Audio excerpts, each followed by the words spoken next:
লোকে বলে ভালোবাসা নাকি মানুষকে বদলে দেয়। আমি বলি বেইমানি। বেইমানি মানুষকে এমনভাবে ভাঙে আর গড়ে যা ভালোবাসা কোনোদিনও পারে না। আমার দুটো জীবন, দুটো পরিচয়। এক জীবনে আমি ছিলাম তামিম, এক সাধারণ প্রেমিক যার পৃথিবীটা একজোড়া মায়াবী চোখের মধ্যে সীমাবদ্ধ ছিল, যার কাছে ভালোবাসাটাই ছিল একমাত্র সম্পদ। আর আমার অন্য জীবন, সেটার নাম সেটা নাই বললাম। গল্পে জুড়ে থাকলে এমনিতেই বুঝতে পারবেন। এক অদৃশ্য সম্রাট, যার সাম্রাজ্য টাকার উপর দাঁড়িয়ে, যার কাছে ভালোবাসার কোনো দাম নেই, আছে শুধু অনুগত্যের পরীক্ষা। আমার এই দুটো জীবনের মাঝে দাঁড়িয়ে আছে শুধু একটা প্রশ্ন, আর সেই প্রশ্নের উত্তর খুঁজতেই আজ আমি বেরিয়েছি। এই গল্পটা কোনো প্রেমের গল্প নয়, এটা একটা পরীক্ষার গল্প, একটা নিখুঁত ফাঁদের গল্প। যে ফাঁদে পেলে আমি শুধু এটাই দেখতে চেয়েছিলাম, টাকার ঝনঝনানিতে ভালোবাসার আর্তনাদ কতটা জোরে শোনা যায়। ঢাকার এক মধ্যবিত্ত এলাকা, পাশাপাশি দুটো পুরনো বাড়ি, ছাদের ছাদ দুটো প্রায় লাগোয়া। এই দুটো বাড়ির জানালা দিয়ে গত 5 বছর ধরে জন্ম নিয়েছে একটা নিষ্পাপ প্রেমের গল্প। তামিম আর লামিয়া ছোটবেলা থেকেই প্রতিবেশী। তাদের বন্ধুত্ব কখন যে ভালোবাসায় রূপ নিয়েছে তা হয়তো তারা নিজেরাও জানে না। এক বিকেলে লামিয়া তার ঘরের জানালায় দাঁড়িয়েছিল। তার ঠিক উল্টো দিকের জানালায় এসে দাঁড়ালো তামিম, তার হাতে দুটো চায়ের কাপ। এই, কি করছো ওখানে? আমার দিকে ওভাবে তাকিয়ে আছো কেন? আমি কি চিড়িয়াখানার নতুন কোনো প্রাণী? চিড়িয়াখানার প্রাণী নও, তবে আমার চিড়িয়াখানার একমাত্র রানী তো তুমি। নাও, তোমার জন্য আদা দিয়ে বানানো স্পেশাল চা মা বানিয়েছেন। তামিম খুব সাবধানে ছাদের কার্নিশ ডিঙিয়ে 1 কাপ চা লামিয়ার দিকে বাড়িয়ে দিল। এটা তাদের প্রতিদিনের রুটিন। বাহ, আন্টির হাতের চায়ের কোনো তুলনাই হয় না। কিন্তু শুধু চা দিলে তো হবে না, ফুচকা খাওয়াবে কবে? কতদিন ধরে বলছি। আবার ফুচকা? তুমি তো জানো এই মাসের হাত খরচটা প্রায় শেষের দিকে। ডেলিভারির বেতনটা পেলেই তোমাকে নিয়ে যাব, প্রমিস। আরে বাবা, আমি তো মজা করছিলাম। তুমি এত সিরিয়াস হয়ে যাও কেন? তুমি তো জানো আমার কাছে ওসব ফুচকা, দামি রেস্টুরেন্ট কিচ্ছু না। আমার কাছে সবচেয়ে দামি কি জানো? কি? এই যে প্রতিদিন বিকেলে তুমি আমার জন্য অপেক্ষা করো, এই যে সারাদিনের ক্লান্তি নিয়েও আমার সব আবল তাবল কথা মনোযোগ দিয়ে শোনো, এটাই আমার কাছে পৃথিবীর সবচেয়ে বড় গিফট। ব্যাস, আমার আর কিচ্ছু চাই না। সত্যি বলছো? যদি আমি কোনোদিনও তোমাকে একটা ভালো জীবন দিতে না পারি, যদি সারা জীবন আমাকে এই ছোটখাটো ডেলিভারির কাজ করে কাটাতে হয়, তখনই কি তুমি আমার পাশে এভাবেই থাকবে? থাকবো মানে দৌড়ে থাকবো। আরে তুমি যদি কালকে আমাকে বলো যে চল লামিয়া, এই ইট পাথরের শহর ছেড়ে কোনো একটা নদীর ধারে ছোট্ট মাটির ঘরে গিয়ে থাকি, সেখানে হয়তো 3 বেলা ঠিকমতো খাবারও জুটবে না, আমি 1 সেকেন্ডও চিন্তা না করে তোমার হাত ধরে সেই মাটির ঘরে চলে যাব। কারণ আমার সুখ তোমার সাথে তামিম, কোনো শপিং মলের কাচের দরজার ওপারে নয়। ভাগলে একটা। তোমার এই কথাগুলোই তো আমাকে বেঁচে থাকার শক্তি দেয়। আমি শুধু তোমার জন্যই তো পাগল। বিকেলের নরম আলোয় তাদের ভালোবাসার মুহূর্তটা যেন কোনো সিনেমার দৃশ্যের মতোই নিখুঁত, পবিত্র লাগছিল। তামিম এক সাধারণ চেহারার যুবক, যার চোখে মুখে সারল্য আর সততার ছাপ। আর লামিয়া অসম্ভব সুন্দরী আর উচ্চাকাঙ্ক্ষী এক তরুণী, যার চোখে ভবিষ্যতের হাজারো স্বপ্ন।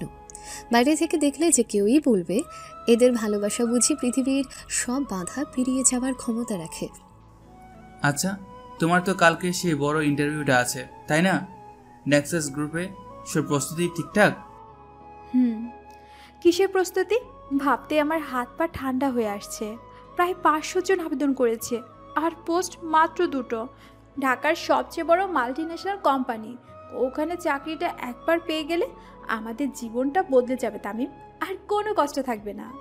আবার সেই জীবন বদলে যাওয়ার কথা? আমাদের জীবন কি এখন খুব কষ্ট, লামিয়া? আমরা কি অসুখী? না, আমরা অসুখী নই, কিন্তু আমি যে এই টানাটানি সংসার মানতে পারছি না। আমার ভালো লাগে না যখন তুমি সারাদিন রোদে পুড়ে বৃষ্টিতে ভিজে ডেলিভারি কাজ করে এসে ক্লান্ত হয়ে ঘুমিয়ে পড়ো। আমার ভালো লাগে না। যখন আমার জন্মদিনে তুমি আমাকে একটা ভালো গিফট দেওয়ার জন্য নিজের শখের জিনিসটা বিক্রি করে দাও। আমি আমি তোমাকে একটা ভালো জীবন দিতে চাই তামিম। বিয়ের জন্য তুমি এত পাগল কেন বলো তো? আমি কি তোমাকে ছেড়ে পালিয়ে যাচ্ছি নাকি? পালিয়ে তো যাচ্ছ না, কিন্তু আমার ভয় করে তামিম, খুব ভয় করে। এই সমাজ, আমাদের চারপাশের মানুষ সবাই তো টাকাটাকেই চেনে। আমি ভয় পাই এই টাকার অভাব হয়তো একদিন আমাদের ভালোবাসার মাঝেও দেয়াল তুলে দেবে। আমার মনে হয় আমি যদি শক্ত করে তোমাকে ধরে না রাখি, তাহলে এই সমাজই হয়তো তোমাকে আমার কাছ থেকে কেড়ে নেবে। আমার কাছ থেকে তোমাকে নাকি তোমার কাছ থেকে আমাকে? শোনো, তোমার চাকরি হোক বা না হোক, আমি সবসময় তোমার পাশে থাকবো। এই শহরের কোনো দেয়ালের শক্তি নেই যে আমাদের ভালোবাসার মাঝে ফাটল ধরাতে পারে। কথা দিলাম। আমি জানি তুমি থাকবে, কিন্তু আমি যে আর এই সাধারণ জীবনটা মানতে পারছি না তামিম। সেই দিন ভার্সিটির বন্ধুদের সাথে দেখা হলো। রিয়া ওর হাজবেন্ডের সাথে ইউরোপ ট্যুর দিয়ে এলো। সজল নতুন গাড়ি কিনেছে, আর আমি ওদের সামনে গিয়ে দাঁড়াতেও লজ্জা পাচ্ছিলাম। আমার কষ্ট হয় জানিস। তাহলে তুমিও একদিন ওদের সবার চেয়ে বড় হবে। তোমার সেই যোগ্যতা আছে। আমি মন থেকে বলছি, তুমি দেখো, চাকরিটা তুমি পাবে। আর যদি না পাই? যদি না পাও তাহলে আমি আছি তো। আমি না ওই ডেলিভারি কাজটা ছেড়ে দিয়ে আরমানের বাবার গ্যারেজে মেকানিকের কাজটা নেব। মাইনে বেশি। আমি তোমাকে কোনো কিছুর অভাব বুঝতে দেব না, কোনো দিনও না নামিয়া। তুমি আমার জন্য এত কিছু ভাবো, তাই না? নিজের চেয়েও বেশি। কারণ তুমি তো আমার পৃথিবী, আর নিজের পৃথিবীর জন্য মানুষ ভাবে না। লামিয়া আবেগে তামিমের হাতে আলতো করে চাপ দিল। তামিম তার চোখের দিকে তাকিয়ে হাসল। তার মুখে ছিল নিখাদ ভালোবাসার হাসি। লামিয়া জানে না এই যে সাধারণ ভালোবাসার মুহূর্ত, এই যে খুনসুটি, এই যে ভবিষ্যতের স্বপ্ন দেখা, এই সব কিছুই এক সাজানো মঞ্চের অংশ, যে মঞ্চের নাটকের শেষটা হবে খুবই ভয়ঙ্কর এবং যন্ত্রণাদায়ক। পরদিন সকাল, লামিয়া আয়নার সামনে দাঁড়িয়ে শেষবারের মতো নিজেকে দেখে নিচ্ছে। তার পরনে একটা ফর্মাল শার্ট আর প্যান্ট, চুলগুলো পরিপাটি করে খোঁপা করা। তার চোখে মুখে প্রচণ্ড টেনশনের ছাপ। সে ঘর থেকে বের হতেই দেখল গেটের সামনে বাইক নিয়ে অপেক্ষা করছে তামিম। বাহ, ম্যাডামকে তো পুরো কর্পোরেটের লেডি লাগছে। আমার তো এখনই ভয় করছে, চাকরিটা পেয়ে গেলে তো আর আমার বাইকের পেছনে বসবে না, নিজের গাড়িতে করবে। কি যে বলো না, আমি তোমাকে চিনবো না, এটা হতে পারে? আর শোনো, আমাকে দেখে কেমন লাগছে সেটা আগে বলো। খুব নার্ভাস লাগছে আমার। তোমাকে সবসময় সুন্দর লাগে লামিয়া, তুমি পারবে। আমি জানি তুমি পারবে, আর তোমার চাকরিটাও হয়ে যাবে ইনশাল্লাহ। যদি না পারি, যদি ওরা আমাকে রিজেক্ট করে দেয়, আমি তো লজ্জায় মরে যাব। লজ্জা কিসের? চেষ্টা করাটাই আসল। আর তুমি তো তোমার সেরাটাই দেবে, বাকিটা আল্লাহর ইচ্ছা। শোনো, ইন্টারভিউ বোর্ডে গিয়ে একদম ভয় পাবে না। যা সত্যি, যা তুমি বিশ্বাস করো সেটাই বলবে, কোনো বনিতা করবে না। আমার সিভিটি দেখেছো? সব কিছু ঠিক আছে তো? দেখেছি, পারফেক্ট। তবে একটা কথা বলবো? বলো। তোমার হবির জায়গায় যে লিখছো ট্রাভেলিং, এটা একটু বেশি হয়ে গেল না? তুমি তো ঢাকা শহরের বাইরে খুব কম গেছো। তো কি হয়েছে? যেতে পারিনি, কিন্তু যাওয়ার স্বপ্ন তো দেখি। আমি কি লিখতে পারি না? আমি সুযোগ পেলে পুরো পৃথিবীটা ঘুরে দেখতে চাই, নাকি আমাদের মতো সাধারণ মানুষের স্বপ্ন দেখাও বারণ? আরে আমি তো তোমাকে বারণ করিনি, আমি শুধু বললাম থাক, বাদ দাও, যা লিখছো ঠিকই আছে, চলো তোমাকে নামিয়ে দিয়ে আসি। গুলশানে নেক্সাস গ্রুপের বিশাল কাঁচের বিল্ডিংটার সামনে এসে লামিয়ার বুকের ভেতরটা কেঁপে উঠল। এত বড়, এত আধুনিক অফিস সে আগে কখনো দেখেনি। স্বপ্নের মতো লাগছে। লামিয়া বাইক থেকে নামার আগে বলে, আমার জন্য দোয়া করো তামিম। আমার সব দোয়া তো সবসময় তোমার সাথে থাকে। শোনো, ভয় পেও না, মনে রাখবে তুমি শুধু একটা চাকরি চাইতে যাচ্ছ না, তুমি আমাদের দুজনের ভবিষ্যৎটা গড়তে যাচ্ছ। All the best. Thank you. Lamia কাঁপা কাঁপা পায়ে বিল্ডিংটার ভেতর ঢুকে গেল। তামিম রাস্তার পাশে বাইকটা থামিয়ে সেদিকে তাকিয়ে রইল। লামিয়া চোখের আড়াল হতেই তার মুখের সেই ভালোবাসার হাসিটা ধীরে ধীরে মিলিয়ে গেল। তার জায়গায় ফুটে উঠল এক অদ্ভুত শীতল, এক রহস্যময় হাসি। সে তার ফোনটা বের করে একটা নম্বরে মেসেজ টাইপ করলো। The eagle has landed. The stage is set. Let the game begin. মেসেজটা পাঠিয়ে সে বাইকটা স্টার্ট দিল। তার চোখ দুটোতে তখন কোনো প্রেমিকের নরম দৃষ্টি ছিল না। নেক্সাস গ্রুপের ভেতরে ওয়েটিং রুমে লামিয়া আরও প্রায় 25-30 জন প্রার্থীর সাথে বসে আছে। সবাই দামি পোশাক পরা, সবার হাতে দামি ফাইল। তাদের আত্মবিশ্বাসী হাবভাব দেখে লামিয়া নার্ভাসনেস আরও বেড়ে গেল। সে মনে মনে নিজেকে সাহস জোগাচ্ছে। না লামিয়া, তুই ভয় পাবি না। তুই এদের চেয়ে কোনো অংশে কম নয়। তোর যোগ্যতা আছে, তোকে পারতেই হবে, শুধু নিজের জন্য নয়, তামিমের জন্য। ঠিক তখনই একজন রিসেপশনিস্ট এসে তার নাম ধরে ডাকল। মিস লামিয়া চৌধুরী? জি, আমি। সিও স্যার নিজে আপনার ইন্টারভিউ নিতে চাইলেন, কিন্তু তার আগে আপনার সাথে প্রথমে একা কথা বলতে চান। প্লিজ আমার সাথে আসুন। শিওর। নিজে আমার সাথে কথা বলতে চান কেন? আমি তো শুনেছি ইন্টারভিউ নেবে এইচআর ডিপার্টমেন্ট। তাহলে উনি কেন আমার সাথে একান্ত কথা বলতে চান? সেটা তো স্যারই বলতে পারবেন, আপনি আসুন। লামিয়া কাঁপা কাঁপা পায়ে রিসেপশনিস্টকে অনুসরণ করে একটা বিশাল কাঠের দরজার সামনে এসে দাঁড়ালো।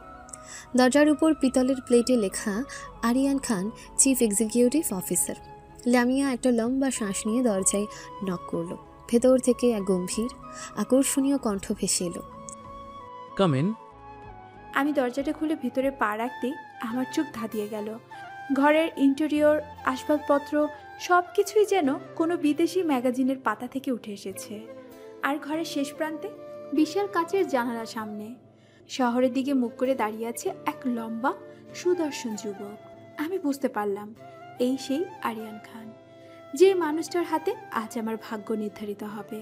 লোকটা আমার দিকে না ঘুরে তার ব্যারিটোন গলায় বলে উঠল, miss Lamia Chowdhury, masters in marketing, CGPA 3.85, extracurricular অ্যাক্টিভিটিজে champion debater. Impressive, very impressive. Thank you sir. Aryan এবার ঘুরে দাঁড়ালো। তার পরনে নিখুঁতভাবে ইস্ত্রি করা স্যুট, চোখে মুখে বুদ্ধিমত্তা আর ক্ষমতার ছাপ। সে লামিয়ার দিকে এমনভাবে তাকালো যেন এক্সরে মেশিন দিয়ে তার ভেতরের সব কিছু দেখে নিচ্ছে। প্লিজ বসুন। লামিয়া তার সামনের চেয়ারে বসলো। আরিয়ান তার নিজের চেয়ারে না বসে টেবিলের কোনায় হেলান দিয়ে দাঁড়ালো, যা তাকে আরও বেশি কর্তৃত্বপূর্ণ করে তুলছিল। তো মিস চৌধুরী, আপনি নেক্সাস গ্রুপে কেন জয়েন করতে চান? ঢাকার তো আরও অনেক কোম্পানি আছে। স্যার, কারণ নেক্সট গ্রুপ শুধু একটা কোম্পানি নয়, এটা একটা স্বপ্ন। যারা বড় চিন্তা করতে ভালোবাসে তাদের জন্য এটা একটা পারফেক্ট প্ল্যাটফর্ম। আমি শুধু একটা চাকরি করতে চাই না, আমি একটা কেরিয়ার করতে চাই। আর আমি বিশ্বাস করি এই কোম্পানি আমাকে সেই সুযোগটাই দিবে। বাহ, বেশ মুখস্থ করা উত্তর। কিন্তু আমি আপনার চোখের দিকে তাকিয়ে বুঝতে পারছি আপনি শুধু ক্যারিয়ারের জন্য এখানে আসেননি, আপনি এসেছেন আপনার জীবনটাকে বদলানোর জন্য, তাই না? Sir, don't be shy miss Chowdhury. আমি মানুষের চোখ পড়তে পারি। আমি দেখতে পাচ্ছি আপনার মধ্যে আগুন আছে, জেদ আছে, আর আছে অনেক বড় হওয়ার স্বপ্ন। কিন্তু সেই স্বপ্নগুলো পূরণ করার জন্য যে প্ল্যাটফর্ম দরকার, সেটা আপনার নেই, রাইট? লামিয়া কোনো উত্তর দিতে পারল না। আরিয়ান যেন তার মনের কথাগুলোই বলে দিচ্ছে। আমি আপনার সিভিটা সাইডে সরিয়ে রাখছি, কারণ আমার কাছে এই কাগজগুলোর কোনো মূল্য নেই। আমি কাগজে লেখা যোগ্যতায় বিশ্বাস করি না, আমি বিশ্বাস করি চোখের ভাষায়। আর আপনার চোখ বলছে আপনি স্পেশাল। আরিয়ান তার জায়গা থেকে উঠে লামিয়ার চেয়ারের পেছনে এসে দাঁড়ালো। লামিয়ার হৃৎপিণ্ডটা ভয়ে আর উত্তেজনায় দ্রুত চলতে শুরু করেছে। আরিয়ান লামিয়ার কানের কাছে মুখ নিয়ে ফিসফিস করে বলল, আমি আপনাকে এই চাকরিটা দিতে চাই লামিয়া। মার্কেটিং এক্সিকিউটিভের পোস্ট, স্টার্টিং স্যালারি ধরা যাক মাসে 1.5 লক্ষ টাকা, সাথে গাড়ি, কোম্পানির খরচের লাঞ্চ, আর বছরে 2টো ফরেন ট্রিপ। কেমন অফার? লামিয়ার কান দিয়ে যেন গরম ধোঁয়া বেরিয়ে গেল। 1.5 লক্ষ টাকা! সে তো 30,000 টাকার চাকরির জন্য নিজেকে যোগ্য ভাবছিল না। তার মাথা ঘুরতে শুরু করেছে। স্যার, আমি জানি না কি বলবো। এটা আমার স্বপ্নের চেয়ে অনেক বেশি। স্বপ্ন তো সেটাই যা মানুষ ঘুমিয়ে দেখে। আমি আপনাকে যে অফার করছি সেটা হলো বাস্তবতা লামিয়া, এমন এক বাস্তবতা যেখানে আপনাকে আর কোনো দিন আপনার স্যান্ডেলে স্ট্র্যাপ ছেলাও ভয় করতে হবে না, যেখানে ধানমন্ডি লেকের বদলে আপনি আইফেল টাওয়ারের সামনে বসে কফি খাবেন। আরিয়ান আবার তার জায়গায় ফিরে গেল, তার মুখে এক রহস্যময় হাসি। কিন্তু দুনিয়াতে কোনো কিছুই তো আর এমনি এমনি পাওয়া যায় না, তাই না? Everything comes with a price. শর্ত? কি শর্ত স্যার? খুবই সিম্পল। এই চাকরিটা পাওয়ার জন্য আপনাকে কোনো পরীক্ষা দিতে হবে না, আপনাকে শুধু আমার সাথে ডিনারে যেতে হবে। ডিনার? শুধু ডিনার? আপাতত শুধু ডিনার। দেখুন লামিয়া, আমি একা মানুষ, এই বিশাল সাম্রাজ্যটা আমি একাই সামলাই। দিন শেষে যখন এই খালি অফিসে একা বসে থাকি তখন খুব একা লাগে। আমার এমন একজনকে দরকার যার সাথে আমি আমার সাফল্য, আমার ব্যর্থতা সব কিছু শেয়ার করতে পারবো। আমি আপনার মধ্যে সেই পোটেনশিয়ালটা দেখতে পাচ্ছি। আরিয়ান তার ড্রয়ার থেকে একটা ছোট বাক্স বের করে লামিয়ার দিকে এগিয়ে দিল। এটা আপনার জন্য জয়নিং গিফট, ধরে নিতে পারেন। লামিয়া কাঁপা কাঁপা হাতে বাক্সটা খুলল। ভেতরে জলজল করছে একটা ডায়মন্ডের নেকলেস। লামিয়ার চোখ দুটো লোভে আর বিস্ময়ে বড় বড় হয়ে গেল। আমি চাই আপনি আমার কোম্পানির মুখ হয়ে উঠুন। আমি চাই যখন আপনি কোনো পার্টিতে যাবেন তখন সবার চোখ যেন আপনার দিকেই থাকে। আমি আপনাকে এমন এক জীবন দিতে চাই যার স্বপ্ন হয়তো আপনি কোনোদিন দেখেনও নি। কিন্তু স্যার, আমি অলরেডি একটা সম্পর্কে আছি। ওহ তাই? কে সেই ভাগ্যবান? কি করে সে? ও ও ও একটা ডেলিভারি কোম্পানিতে কাজ করে। আর ডেলিভারি বয়? ইন্টারেস্টিং। তো কি দেয় সে আপনাকে? ভালোবাসা? লেকের পাড়ে বসে বাদাম খাওয়া? দেখুন লামিয়া, ভালোবাসা দিয়ে পেট ভরে না। আর স্বপ্ন পূরণ করতে গেলে শুধু একটা প্রেমিক নয়, একজন শক্তিশালী পার্টনার দরকার হয় যে আপনাকে সাফল্যের চূড়ায় নিয়ে যেতে পারবে। আরিয়ানের প্রতিটি কথা লামিয়ার মনের গভীরে থাকা লোভের আগুনে ঘি ঢালছিল। ভাবুন লামিয়া, সিদ্ধান্ত আপনার। একদিকে আপনার ডেলিভারি বয় প্রেমিকের সাথে টানাটানি জীবন, আর অন্যদিকে নেক্সাস গ্রুপের কুইন হওয়ার সুযোগ। আমি আপনাকে জোর করব না। যদি আপনি রাজি থাকেন তাহলে এই কার্ডে আমার পার্সোনাল নাম্বার আছে। আজ রাত 10টার মধ্যে আমাকে ফোন করবেন। আর যদি না করেন তাহলে আমি ধরে নেব আপনি বাদাম খেয়েই জীবনটা কাটিয়ে দিতে চান। আরিয়ান উঠে দাঁড়ালো। আপনি এখন আসতে পারেন। আর হ্যাঁ, নেকলেসটা কিন্তু আপনার। আমার পক্ষ থেকে উপহার ফেরত নেওয়াটা অভদ্রতা। লামিয়া স্তব্ধ হয়ে বসে রইল, তার হাতে ডায়মন্ডের নেকলেসের বাক্স, আর মাথায় ঘুরছে আরিয়ানের দেওয়া প্রস্তাব। একদিকে তার 5 বছরের ভালোবাসা তামিম, আর অন্যদিকে এক ঝলমলে বিলাসবহুল ভবিষ্যৎ যার চাবিকাঠি এখন তার হাতে। সে জানে সে কোনটাকে বেছে নেবে। তার ভেতরের উচ্চাকাঙ্ক্ষার বীজটা আজ জল বাতাস পেয়ে অঙ্কুরিত হতে শুরু করেছে। নেক্সাস গ্রুপ এর বিশাল বিল্ডিং থেকে যখন আমি বেরিয়ে এলাম তখন আমার পা দুটো কাঁপছিল। আমার হাতে থাকা দামি গিফট বক্সটা যেন আগুনের মতো গরম লাগছে। দ্রুত এটা ব্যাগের ভিতরে লুকিয়ে ফেলি। আমার মাথায় তখন একটাই চিন্তায় ঘুরছে, তামিমকে কি বলবো, কিভাবে বলবে। বাড়ির সামনে এসে দেখল তামিম সেই সকালের মতোই গেটের কাছে অধীর আগ্রহে অপেক্ষা করছে। তাকে দেখে তামিমের মুখে একরাশ স্বস্তির হাসি ফুটে উঠল। এসে গেছো? আমি তো সেই কখন থেকে অপেক্ষা করছি, ফোনটাও ধরছিল না। কি হলো? কি বললো ওরা? তোমার মুখটা এমন শুকনো লাগছে কেন? চাকরিটা হয়নি? এক মুহূর্ত চুপ থেকে তারপর জোর করে মুখে হাসি ফুটিয়ে বলে, হয়েছে, আমার চাকরিটা হয়ে গেছে তামিম। কি বলছো? সত্যি? আমি জানতাম তুমি পারবে। কংগ্রাচুলেশনস। তামিম খুশিতে লামিয়াকে জড়িয়ে ধরতে চাইল, কিন্তু লামিয়া কেমন যেন আড়ষ্টভাবে নিজেকে সামান্য সরিয়ে নিল। তার এই আচরণটা তামিমের চোখ এড়াল না, কিন্তু সে ভাবল হয়তো সারাদিনের ক্লান্তিতে এমন করছে। চলো ভিতরে চলো। আঙ্কেল আন্টি কোথায়? সবাইকে খবরটা দিতে হবে তো। তারা ভেতরে ঢুকতেই লামিয়ার মা মিসেস সালমা এবং তামিমের মা মিসেস আফরোজা ড্রয়িং রুমে বসে কথা বলছিলেন। মা, খালাম্মা, আমার চাকরি হয়ে গেছে নেক্সাস গ্রুপে।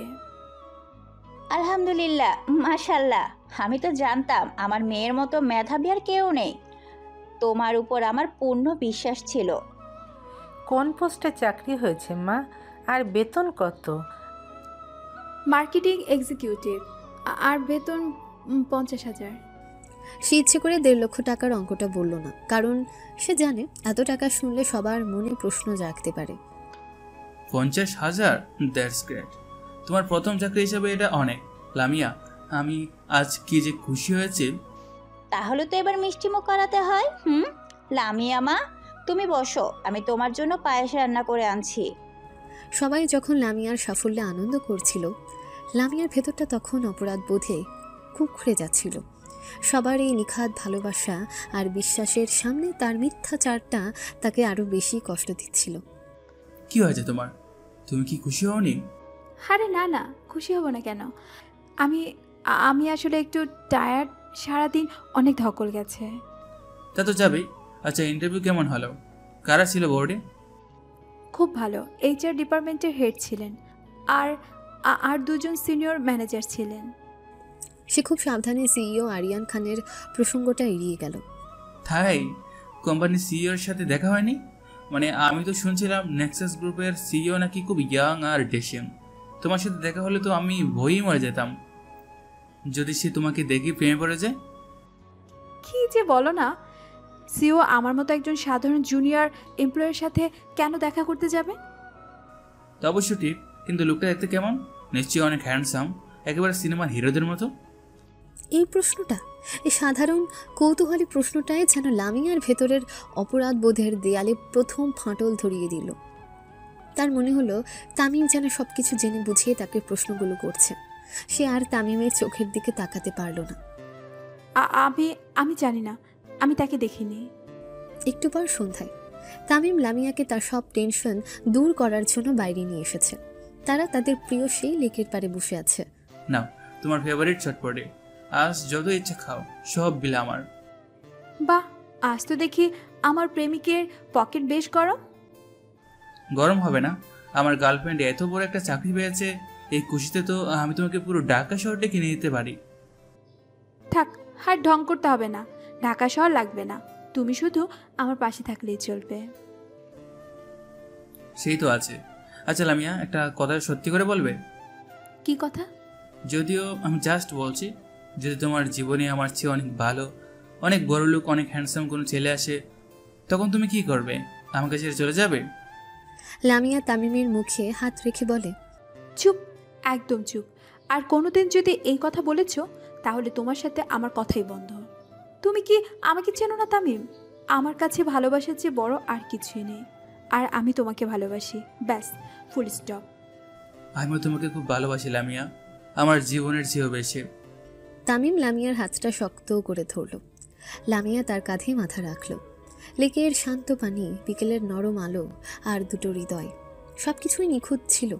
শুধু নিখুঁত ছিল না লামিয়ার মনের ভেতরের তোলপাড়।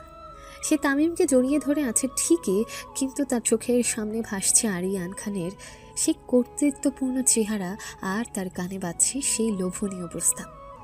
একদিকে আপনার ডেলিভারি বয় প্রেমিকের সাথে টানাটানি জীবন, আর অন্যদিকে নেক্সাস গ্রুপের কুইন হওয়ার সুযোগ। এই প্রথমবার লামিয়ার মনে হলো তার ভালোবাসার পৃথিবীটা হয়তো আর আগের মতো নিরাপদ নেই। সেখানে এক ভয়ঙ্কর দ্বন্দ্বের সূচনা হয়ে গেছে, যা হয়তো তার সব কিছু কেড়ে নেবে। সেই রাতের পর লামিয়ার জীবনটা দুটো ভাগে ভাগ হয়ে গেল। একটা তার পুরনো জীবন, যেখানে আছে তামিমের নিখাদ ভালোবাসা, মধ্যবিত্ত জীবনের টানাটানি আর জানালায় দাঁড়িয়ে চা খাওয়া। আর অন্যটা তার নতুন গোপন জীবন, যেখানে আছে আরিয়ান খানের দেওয়া ঝলমলে জগতের হাতছানি, দামি রেস্টুরেন্টের মৃদু আলো আর ডায়মন্ডের নেকলেসের মতো দামি উপহার। এক সপ্তাহ পর লামিয়া তার অফিসের চেয়ারেই বসে আছে। তার সামনে এক বিশাল ফুলের তোড়া, পুরো অফিসে সবার চোখ তার দিকে। সহকর্মী রিয়া বলে, ওয়াও লামিয়া, কি সুন্দর ফুল! কে পাঠিয়েছে? তোমার বয়ফ্রেন্ড? না, মানে এমনি কোম্পানি থেকে ওয়েলকাম করার জন্য দিয়েছে। সে জানে এই ফুল তামিম পাঠায়নি, এটা পাঠিয়েছে আরিয়ান, সাথে একটা ছোট কার্ড। কার্ডে লেখা, looking forward to our first dinner tonight, AK। সন্ধ্যায় লামিয়া তামিমকে ফোন করলো। হ্যালো তামিম, শোনো না, আজ ফিরতে একটু দেরি হতে পারে, অফিসে অনেক কাজ। সে কি, আজ তো শুক্রবার, আজ তো আমাদের একসাথে মুভি দেখতে যাওয়ার কথা ছিল। আমি জানি, কিন্তু কি করব বলো, নতুন চাকরি, বসের অনেক এক্সপেকটেশন, আর একটা জরুরি মিটিং পড়ে গেছে। প্লিজ রাগ করো না, আমরা কাল যাব, প্রমিস। ঠিক আছে, সমস্যা নেই, তুমি কাজের দিকে মন দাও, আমি তোমার জন্য অপেক্ষা করব। সাবধানে ফিরবে। ফোনটা কেটে দিয়ে লামিয়ার ভেতরটা অপরাধ বোধে ভরে গেল। কিন্তু পরক্ষণে আরিয়ানের সাথে ওয়েস্টিনের রুফটপ রেস্টুরেন্টে ডিনারের কথা ভেবে তার মনটা আবার উত্তেজনায় নেচে উঠল। কিছুক্ষণ পরে লামিয়া একটা সুন্দর শাড়ি পরে আরিয়ানের মুখোমুখি বসে আছে। এমন বিলাসবহুল পরিবেশে সে জীবনে প্রথমবার এসেছে। তোমাকে এই শাড়িটায় অসাধারণ লাগছে লামিয়া। আমি জানতাম এটা তোমার গায়ে খুব মানাবে। থ্যাংক ইউ স্যার, কিন্তু এত দামি শাড়ি? আরে আবার স্যার বলছো? আমরা তো এখন অফিসের বাইরে, তাই না? তুমি আমাকে আরিয়ান বলে ডাকতে পারো। আর শোনো, আমার সাথে যখন থাকবে তখন কোনো কিছুর দাম নিয়ে ভাববে না। তুমি শুধু চাইবে আর সেটা তোমার সামনে হাজির হয়ে যাবে। আপনি আমার জন্য এত কিছু কেন করছেন আরিয়ান? আরিয়ান লামিয়ার হাতের উপর হাত রেখে বলে, কারণ আমি তোমার মধ্যে আমার ভবিষ্যৎ দেখতে পাই লামিয়া। আমি এমন একজনকেই খুঁজছিলাম যে শুধু সুন্দরী নয়, বুদ্ধিমতীও হবে, যে আমার পাশে দাঁড়িয়ে আমার সাম্রাজ্যটা সামলাতে পারবে। তুমি সেই কুইন। আরিয়ানের কথা বলার ভঙ্গি, তার চোখের দিকে তাকানোর চাহনি সবকিছুই লামিয়াকে সম্মোহিত করে ফেলেছিল। সে ধীরে ধীরে তামিমের কথা ভুলে গিয়ে এই নতুন ঝলমলে পৃথিবীতে হারিয়ে যাচ্ছিল। আচ্ছা, তোমার বয়ফ্রেন্ডের কথা বলো। সে কি তোমাকে খুব ভালোবাসে? লামিয়া এক মুহূর্ত চুপ থেকে, হ্যাঁ খুব। তাহলে তুমি তাকে ঠকাচ্ছ কেন? আমি তাকে ঠকাচ্ছি না। Come on Lamia, don't be a child. তুমি তাকে মিথ্যা বলে আমার সাথে এখানে এসেছো, তার মানে তুমি তোমার বর্তমান জীবনে খুশি নও। তুমি আরও বড় কিছু রিজার্ভ করো, আর সেটা তুমি নিজেও জানো, তাই না? লামিয়া কোনো উত্তর দিতে পারল না, কারণ আরিয়ান সত্যি কথাই বলেছে। দেখো, আমি তোমাকে কোনো জোর করব না, কিন্তু তোমাকে একটা সিদ্ধান্ত নিতেই হবে। তুমি কি সারা জীবন ওই ডেলিভারি বয়ের সাথে বাইকের পেছনে বসে কাটাবে, নাকি আমার সাথে প্রাইভেট জেটে করে পৃথিবী ঘুরবে? The choice is years. Dinner শেষে আরিয়ান লামিয়াকে তার বাসার সামনে নামিয়ে দিয়ে গেল। লামিয়া গাড়ি থেকে নামার আগে আরিয়ান তার দিকে একটা আইফোনের বক্স বাড়িয়ে দিল। এটা রাখো, তোমার পুরনো ফোনটা তোমার স্ট্যাটাসের সাথে যায় না, কাল থেকে এটা ব্যবহার করবে। লামিয়া বাসায় ফিরে দেখল তামিম তখনও না খেয়ে তার জন্য অপেক্ষা করছে। তার হাতে দুটো মুভির টিকিট। এসে গেছো? আমি ভাবলাম আজ বুঝে আর ফিরবেই না। দেখো, তোমার ফেভারিট মুভির দুটো টিকিট পেয়েছে। কাল কিন্তু আমরা সত্যি সত্যি যাব। তামিমের এই নিষ্পাপ ভালোবাসা দেখে লামিয়ার ভেতরটাও হাহাকার করে উঠল। সে একদিকে তার 5 বছরের প্রেমকে হারাতে পারছে না, আবার অন্যদিকে আরিয়ানের দেওয়া বিলাসবহুল জীবনের হাতছানিকেও উপেক্ষা করতে পারছে না। সে এক ভয়ঙ্কর দ্বৈত জীবন শুরু করেছে, যার প্রতিটি পদক্ষেপ তাকে ঠেলে দিচ্ছে এক অন্ধকার পরিণতির দিকে। সে জানে না তার এই দুটো জীবনই আসলে একই সুতোই বাঁধা, আর সেই সুতোর নাটাই ধরে আছে অন্য কেউ। কয়েক সপ্তাহ কেটে গেছে। লামিয়া এখন আরিয়ান খানের দেওয়া ঝলমলে পৃথিবীতে প্রায় অভ্যস্ত হয়ে উঠেছে। দামি পোশাক, দামি পারফিউম, বিলাসবহুল জীবনযাত্রা, এসব কিছুই এখন তার দৈনন্দিন রুটিন। সে তামিমকে অফিসের কাজের চাপ আর বসের সাথে ট্যুরের মতো নানা মিথ্যে অজুহাত দিয়ে এই দ্বৈত জীবনটা খুব দক্ষতার সাথেই চালিয়ে যাচ্ছে। আজ শনিবার। লামিয়া আরিয়ানের সাথে যমুনা ফিউচার পার্কের এক নামি দামি ব্র্যান্ডের শোরুমে শপিং করতে এসেছে। এই ড্রেসটা দেখো লামিয়া, তোমার গায়ে অসাধারণ মানাবে। নেক্সট উইকে আমাদের যে কর্পোরেট পার্টিটা আছে সেদিন এটা পরবে। আমি চাই পার্টির সবার চোখ যেন শুধু তোমার দিকেই থাকে। এটা তো অনেক দামি আরিয়ান, আমার এত দামি ড্রেসের প্রয়োজন নেই। প্রয়োজন আছে কি নেই সেই সিদ্ধান্তটা আমার উপর ছেড়ে দাও, তুমি শুধু পছন্দ করো। আর শোনো, দামি শব্দটা তোমার ডিকশনারি থেকে মুছে ফেলো। আমার সাথে থাকলে কোনো কিছুর দাম নিয়ে ভাবতে হয় না। লামিয়া আয়নার সামনে দাঁড়িয়ে ড্রেসটা দেখছিল, তার মুখে এক ধরনের তৃপ্তির হাসি। ঠিক তখনই শোরুমের কাঁচের দেয়ালের ওপার থেকে একটা পরিচিত অবয়বকে এদিকে আসতে দেখে তার বুকের ভেতরটা ধক করে উঠল। মনে মনে বলে, তামিম, ও এখানে কি করছে? ওর তো আজ অন্যদিকে ডেলিভারি দেওয়ার কথা ছিল। তামিম একটা অনলাইন ফুড ডেলিভারি কোম্পানির টি শার্ট পরে কাঁধে ব্যাগ নিয়ে শোরুমের দিকে আসছিল। হয়তো এই শোরুমেরই কোনো কর্মচারীর জন্য খাবার ডেলিভারি দিতে এসেছে। লামিয়া ভয়ে আতঙ্কে জমে গেল। সে দ্রুত মুখটা ঘুরিয়ে নিল যেন তামিম তাকে দেখতে না পায়। কি হলো, হঠাৎ এমন করছো কেন? শরীর খারাপ লাগছে? না, কিছু না, চলো আমরা এখান থেকে যাই। আমার আর কিছু কিনতে ভালো লাগছে না। কেন, কি হয়েছে? কাউকে দেখেছো নাকি? আরিয়ান লামিয়ার দৃষ্টি অনুসরণ করে শোরুমের গেটের দিকে তাকালো। সে তামিমকে দেখতে পেল। তার ঠোঁটের কোণে এক ক্রূর হিসেবি হাসি ফুটে উঠল। সে যা চেয়েছিল ঠিক তাই হতে চলেছে। ও, তাহলে এই ব্যাপার। ইনি বুঝি তোমার সেই ডেলিভারি বয় প্রেমিক? আরিয়ান প্লিজ চলো আমরা এখান থেকে যাই। আমি চাই না কোনো সিন ক্রিয়েট হোক। সিন ক্রিয়েট তো আমি করব না লামিয়া। সিন ক্রিয়েট তো হবে যখন সত্যিটা সামনে আসবে। Let's have some fun. কিন্তু ততক্ষণে অনেক দেরি হয়ে গেছে। তামিম তাদের কাছাকাছি চলে এসেছে এবং তার চোখাচোখি হয়ে গেছে লামিয়ার সাথে। তামিমের চোখে মুখে ফুটে উঠল প্রথমে রাজ্যের বিস্ময়। লামিয়া, তুমি তুমি এখানে? লামিয়া ভয়ে কোনো উত্তর দিতে পারল না। তামিমের দৃষ্টি এবার গেল লামিয়ার পাশে দাঁড়ানো আরিয়ানের দিকে। তার দামি স্যুট, হাতে রোলেক্স ঘড়ি আর তার দাঁড়ানোর ভঙ্গি দেখেই বোঝা যাচ্ছে সে কতটা প্রভাবশালী। ইনি কে? আমি আরিয়ান খান, লামিয়ার বস। আর আপনি? আমি তামিম, লামিয়ার বন্ধু। বন্ধু? ইন্টারেস্টিং। লামিয়া তো আমাকে বলেনি যে তার কোনো বন্ধু আছে। যাই হোক, আপনি এখানে কি করছেন, মানে এই শোরুমে? আমি একটা খাবার ডেলিভারি দিতে এসেছিলাম। ও, আই সি, ডেলিভারি বয়। তো লামিয়ার সাথে আপনার বন্ধুত্বটা কেমন? মানে আপনারা কি খুব ক্লোজ? হ্যাঁ, আমরা ছোটবেলা থেকে একসাথে বড় হয়েছি। আমরা একে অপরের অনেক ভালো বন্ধু। বাহ, দ্যাটস গ্রেট। ভালো বন্ধুত্ব থাকাটা তো খুব ভালো, কিন্তু বন্ধুত্বেরও তো একটা লেভেল থাকে, তাই না? মানে ক্লাস, স্ট্যাটাস, এগুলোও তো মেনটেন করতে হয়। আরিয়ান এবার সরাসরি তামিমকে অপমান করা শুরু করলো। দেখুন মিস্টার তামিম, আমি আপনাকে ছোট করতে চাইছি না, কিন্তু আপনি নিশ্চয়ই বুঝতে পারছেন লামিয়া এখন নেক্সাস গ্রুপের মতো একটা মাল্টিন্যাশনাল কোম্পানিতে চাকরি করে। ওর ওঠা বসা এখন সমাজের উঁচু স্তরের মানুষদের সাথে। ওর এখন এমন বন্ধুদের দরকার যারা ওকে সামনে এগিয়ে যেতে সাহায্য করবে, পিছিয়ে দেবে না। আপনি কি বলতে চাইছেন? আমি বলতে চাইছি আপনার মতো ডেলিভারি বয়দের সাথে বন্ধুত্ব রাখাটা লামিয়ার ক্যারিয়ারের জন্য খুব একটা ভালো হবে না। লোকে কি বলবে? লামিয়ার বস হিসাবে, ওর শুভাকাঙ্ক্ষী হিসাবে ওকে সঠিক পথটা দেখানো আমার দায়িত্ব। তামিমের মুখটা অপমানে লাল হয়ে গেছে। সে সাহায্যের আশায় লামিয়ার দিকে তাকালো।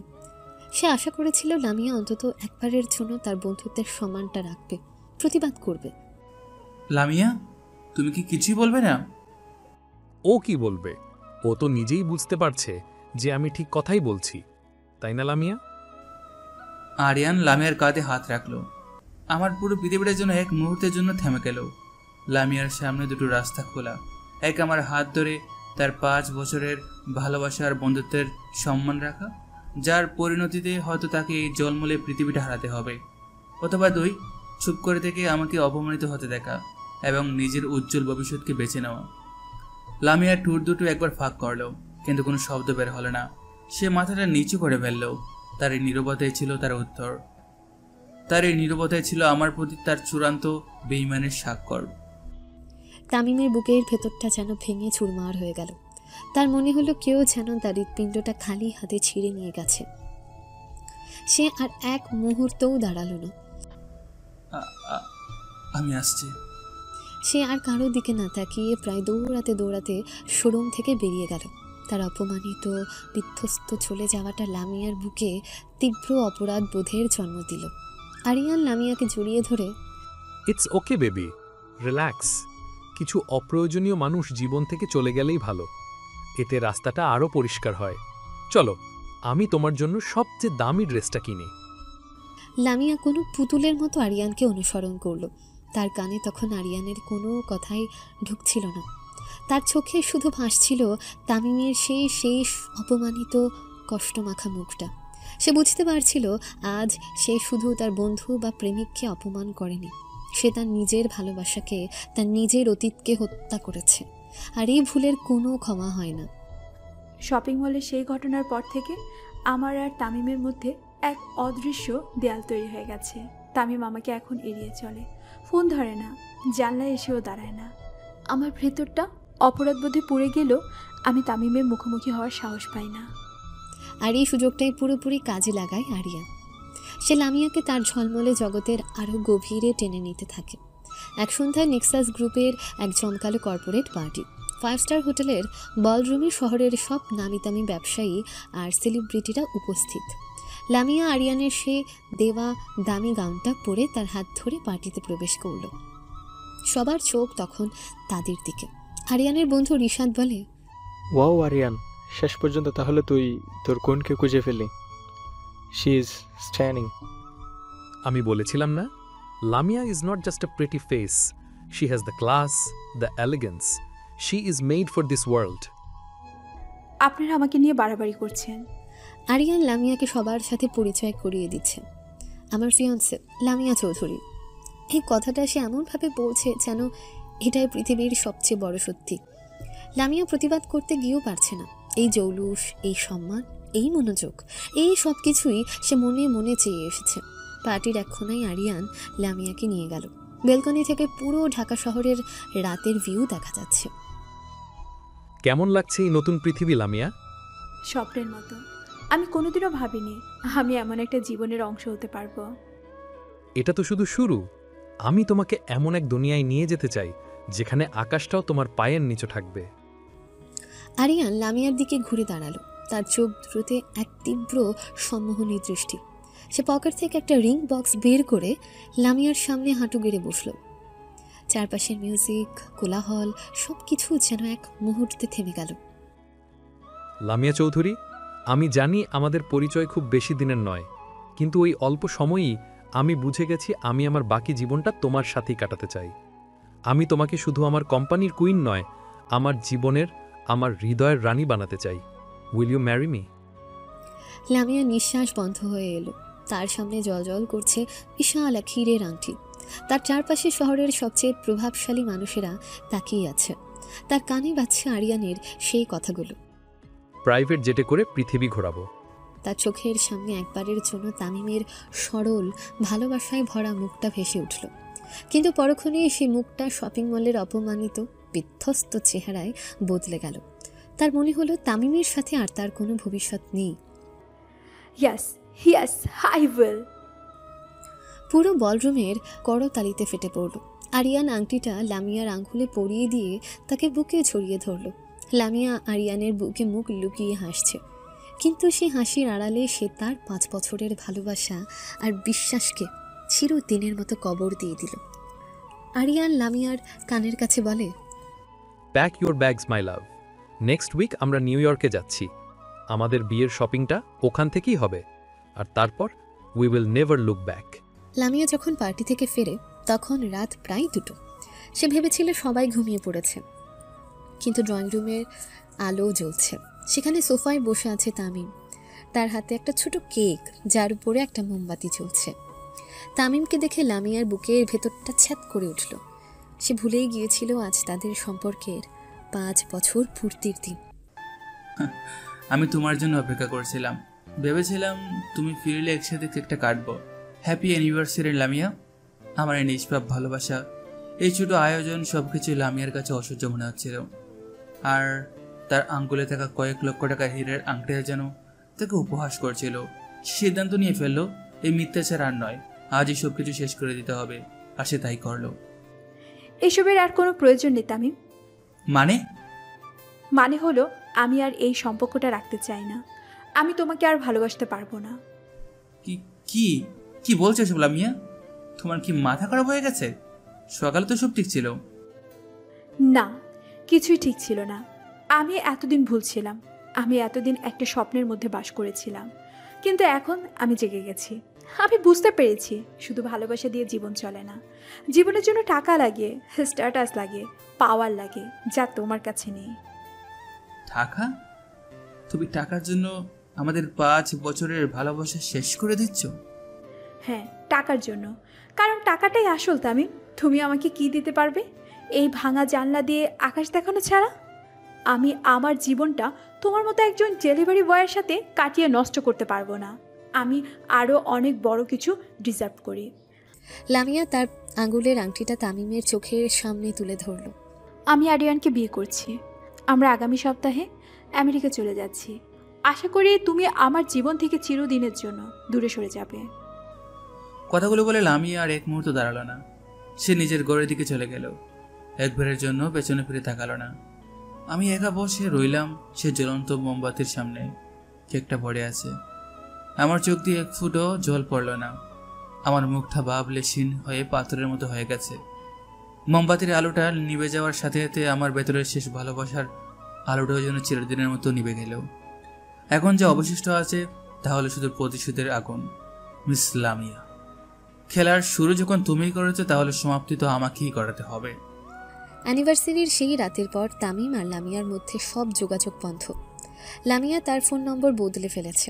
তামিমের বাড়ির দিকে সে আর ভুলেও তাকায় না। তামিম কয়েকবার চেষ্টা করেও তার সাথে কথা বলতে পারেনি। সে বুঝতে পারছিল না 5 বছরের ভালোবাসা কিভাবে এক রাতের মধ্যে এভাবে উবে যেতে পারে। সে শেষ চেষ্টা করার জন্য আজ নেক্সাস গ্রুপের অফিসের সামনে এসে দাঁড়িয়েছে। দুপুরবেলা লামিয়া যখন লাঞ্চের জন্য অফিস থেকে বের হলো, তামিম দ্রুত তার পথ আটকে দাঁড়ালো। লামিয়া প্লিজ, আমার সাথে শুধু 5টা মিনিট কথা বলো, শুধু 5টা মিনিট। তুমি এখানে কি করছো? তুমি জানো না এটা আমার অফিস? এখানে কেউ তোমাকে দেখলে আমার সম্মান থাকবে না। সম্মান? কোন সম্মানের কথা বলছো তুমি লামিয়া? যে সম্মানটা আমাদের ভালোবাসার চেয়েও বড় হয়ে গেল। প্লিজ আমাকে শুধু একবার বলো, কেন তুমি এমন করেছো? আমি কি ভুল করেছি? তুমি কোনো ভুল করনি তামিম, ভুলটা আমার। আমি ভুলছিলাম যে তোমার মতো একজন সাধারণ স্বপ্নহীন মানুষের সাথে নিজের জীবনের 5টা বছর নষ্ট করেছি। স্বপ্নহীন? আমি স্বপ্নহীন? আরে আমার তো একটাই স্বপ্ন ছিল, তোমাকে নিয়ে একটা সুখের সংসার করা। সেই স্বপ্নটা তো তুমিই আমাকে দেখিয়েছিলে। ওইসব ছেলে মানুষের স্বপ্ন নিয়ে আর কি হবে? তুমি কি আমাকে একটা ভালো জীবন দিতে পারবে? তুমি কি আমাকে ওই দামি গাড়িটা কিনে দিতে পারবে যেটা দিয়ে আরিয়ান আমাকে অফিসে নিতে আসে? তুমি কি আমাকে ওই ডায়মন্ডের নেকলেসটা কিনে দিতে পারবে যেটা পরলে সবাই আমার দিকে তাকিয়ে থাকে? পারবে না, কারণ তোমার সেই যোগ্যতাই নেই। যোগ্যতা শুধু টাকা দিয়ে হয় না লামিয়া, ভালোবাসা দিয়ে হয়। আর ওই ছেলেটা আরিয়ান, ও তোমাকে ভালোবাসে না, ও শুধু তোমাকে ব্যবহার করতে চাইছে। তুমি বুঝতে পারছো না কেন? ভালোবাসা? ভালোবাসা? তোমার ওই সস্তা ভালোবাসা দিয়ে কি হবে আমার? তোমার ভালোবাসা কি আমার মাসের বাড়ি ভাড়া দিয়ে দিবে? আমার শখ পূরণ করবে?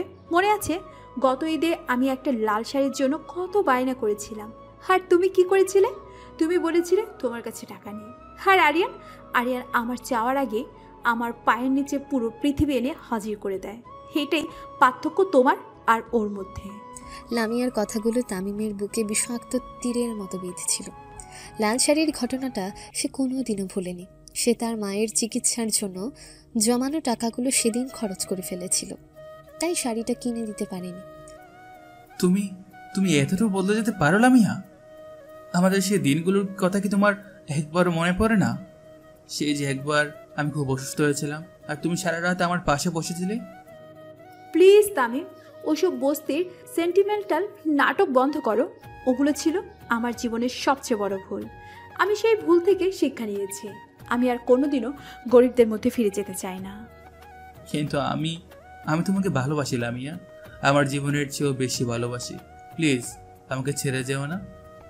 তোমার ভালোবাসা তোমার কাছেই রাখো তামিম, ওটা দিয়ে আমার আর কোনো কাজে আসবে না। আমার জীবনে এখন আরিয়ানের ভালোবাসা আছে, আর আছে তার দেওয়া এক নিশ্চিত ভবিষ্যৎ। সো প্লিজ আমার জীবন থেকে চিরদিনের মতো দূরে সরে যাও, আর কোনোদিন আমার সামনে আসার চেষ্টা করবে না। লামিয়া কথাগুলো বলে ঘুরে দাঁড়াতেই দেখল তার ঠিক পিছনেই হাত ভাঁজ করে দাঁড়িয়ে আছে আরিয়ান। তার মুখে এক অদ্ভুত বিজয়ের হাসি।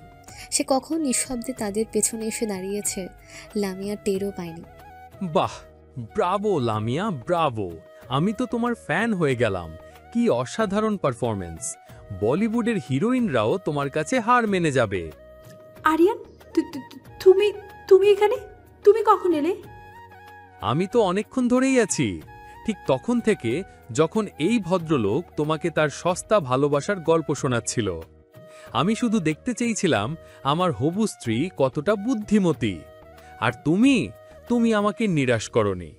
I am so proud of you. Aryan এগিয়ে এসে লামিয়ার কাঁধে হাত রাখল। তারপর সে তামিমের দিকে এমনভাবে তাকালো যেন কোনো মহারাজা তার পথের ভিখারির দিকে তাকায়। তো মিস্টার ডেলিভারি বয়, আপনার নামটা যেন কি? ও, মনে পড়েছে, তামিম। তো মিস্টার তামিম, আপনার ফাইনাল অ্যাপিল কি শেষ হয়েছে, নাকি এখনো কিছু বলার বাকি আছে?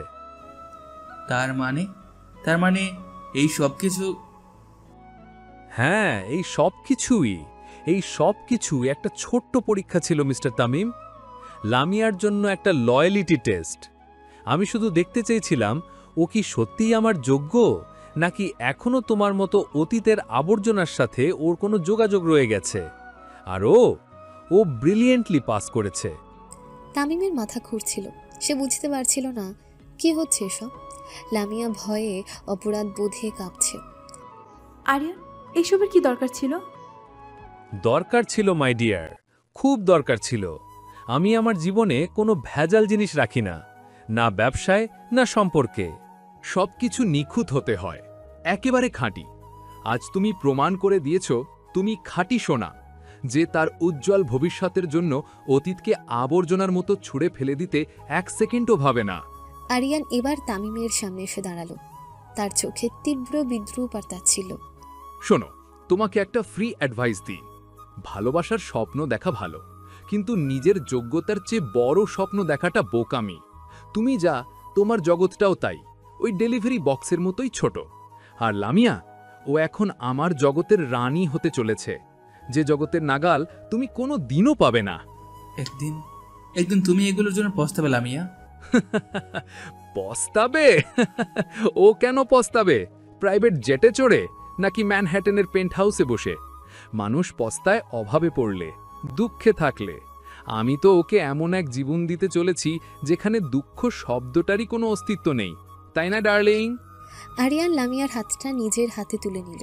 সে লামিয়ার আঙ্গুলে থাকা হিরের আংটিটায় একটা চুমু খেল। চলো লামিয়া, এই নোংরা পরিবেশ আর এই নিম্নবিত্ত মানসিকতার মানুষের সাথে আর এক মুহূর্তও নয়। আমাদের ফ্লাইট ধরতে হবে। আরিয়ান লামিয়ার হাত ধরে তাকে নিয়ে তার গাড়ির দিকে এগিয়ে গেল। লামিয়া কোনো রোবটের মতো তাকে অনুসরণ করল। সে একবারের জন্য তামিমের দিকে ফিরে তাকানোর সাহস পেল না। গাড়িতে ওঠার আগে আরিয়ান একবারের জন্য থামল। সে ঘুরে আমার দিকে তাকালো। তার মুখের সে বিজয়ে হাসিটাও আরও চওড়া হলো। সে আমার দিকে তাকিয়ে খুব হালকা করে চোখটা মারল। আমার ভালোবাসার মানুষটিকে আমার চোখের সামনে দিয়ে নিয়ে গেল। চোখ মারবে না তো কি করবে? No problem. তামিম একা দাঁড়িয়ে রইল সেই বিশাল বিল্ডিংটার সামনে। তার ভালোবাসার সমাধি রচনা হয়ে গেছে। তার চোখ দিয়ে আর জল পড়ছিল না। তার ভেতরের সব আবেগ, সব কষ্ট যেন জমে বরফ হয়ে গেছে। আরিয়ানের ওই শেষ চোখের ইশারাটা তার প্রতিশোধের আগুনকে আরো 1000 গুণ বাড়িয়ে দিল। আমি জানি এই অপমানের জবাব আমি দেবই, খুব শীঘ্রই দেব। খেলাটা এখনো শেষ হয়নি, আসল খেলা তো সবে শুরু হতে চলেছে। তামিমের সাথে সেই চূড়ান্ত অপমানের পর 1 সপ্তাহ কেটে গেছে। এই 7 দিনে লামিয়ার জীবনটা যেন কোনো সিনেমার ফাস্ট ফরওয়ার্ড দৃশ্যের মতো বদলে গেছে। তার চারপাশের পৃথিবীটা এখন শুধুই আলো, গ্ল্যামার আর বিলাসিতায় মোড়া। লামিয়াদের ড্রয়িং রুমে আজ যেন উৎসবের আমেজ। তার মা মিসেস সালমা এবং তার ঘনিষ্ঠ কয়েকজন আত্মীয় স্বজন সোফায় বসে আছেন। সবার মুখে বিস্ময় আর আনন্দের ছাপ। লামিয়া তাদের মাঝখানে বসে আছে, ঠিক যেন কোনো রাজকুমারী। লামিয়ার খালা বলেন, আমি তো এখনো বিশ্বাসই করতে পারছি না লামিয়া, তুই সত্যি সত্যি আমেরিকা যাচ্ছিস আর বিয়ে করছিস নেলাক্স গ্রুপের সিইওকে? এ তো একেবারে সিনেমার গল্পের মতো শোনাচ্ছে রে। আমি নিজেও তো প্রথম দিকে বিশ্বাস করতে পারিনি খালা। আরিয়ান এতটা ভালো একজন মানুষ। ও বলে আমি নাকি ওর জীবনের লাকি চার্ম। লামিয়ার মা বলেন, আমার মেয়েটা তো হীরের টুকরো, এমন ছেলেরই তো ওকে পাওয়ার কথা। আমি আল্লাহর কাছে কত দোয়া করেছি যেন আমার মেয়ের কপালে এমন সুখ জোটে।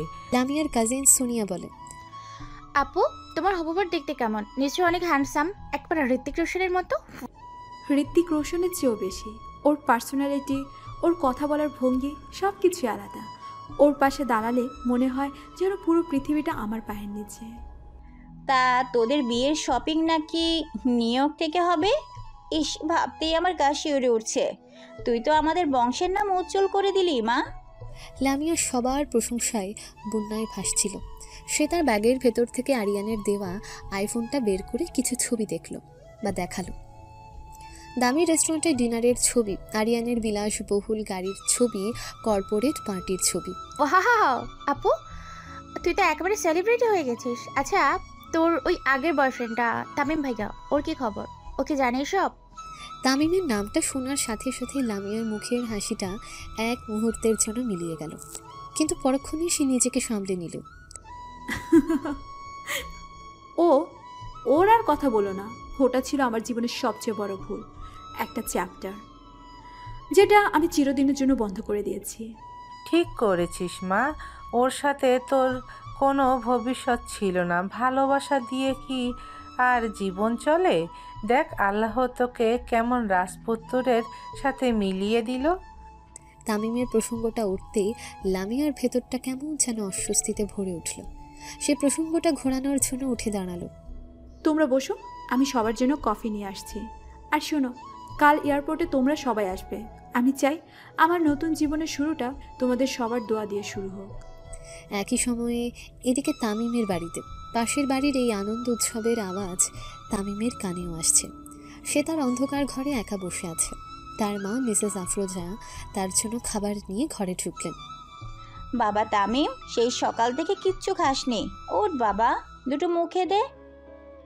এভাবে শরীর ভেঙে ফেললে চলবে? আমার খিদে নেই মা। খিদে নেই বললেই হলো? আমি জানি তোর মনে অনেক কষ্ট। লামিয়া মেয়েটা, আমি কোনোদিনও ভাবিনি ও এমনটা করতে পারবে। তুই তো ওকে নিজের চেয়েও বেশি ভালোবাসতি। ভালোবাসা শব্দটা একটা মস্ত বড় দোকামা। এই পৃথিবীতে টাকার চেয়ে বড় আর কোনো সত্যি নেই। আমি আজ সেটা হাড়ে হাড়ে বুঝতে পারছি। ছি বাবা, এভাবে বলতে নেই।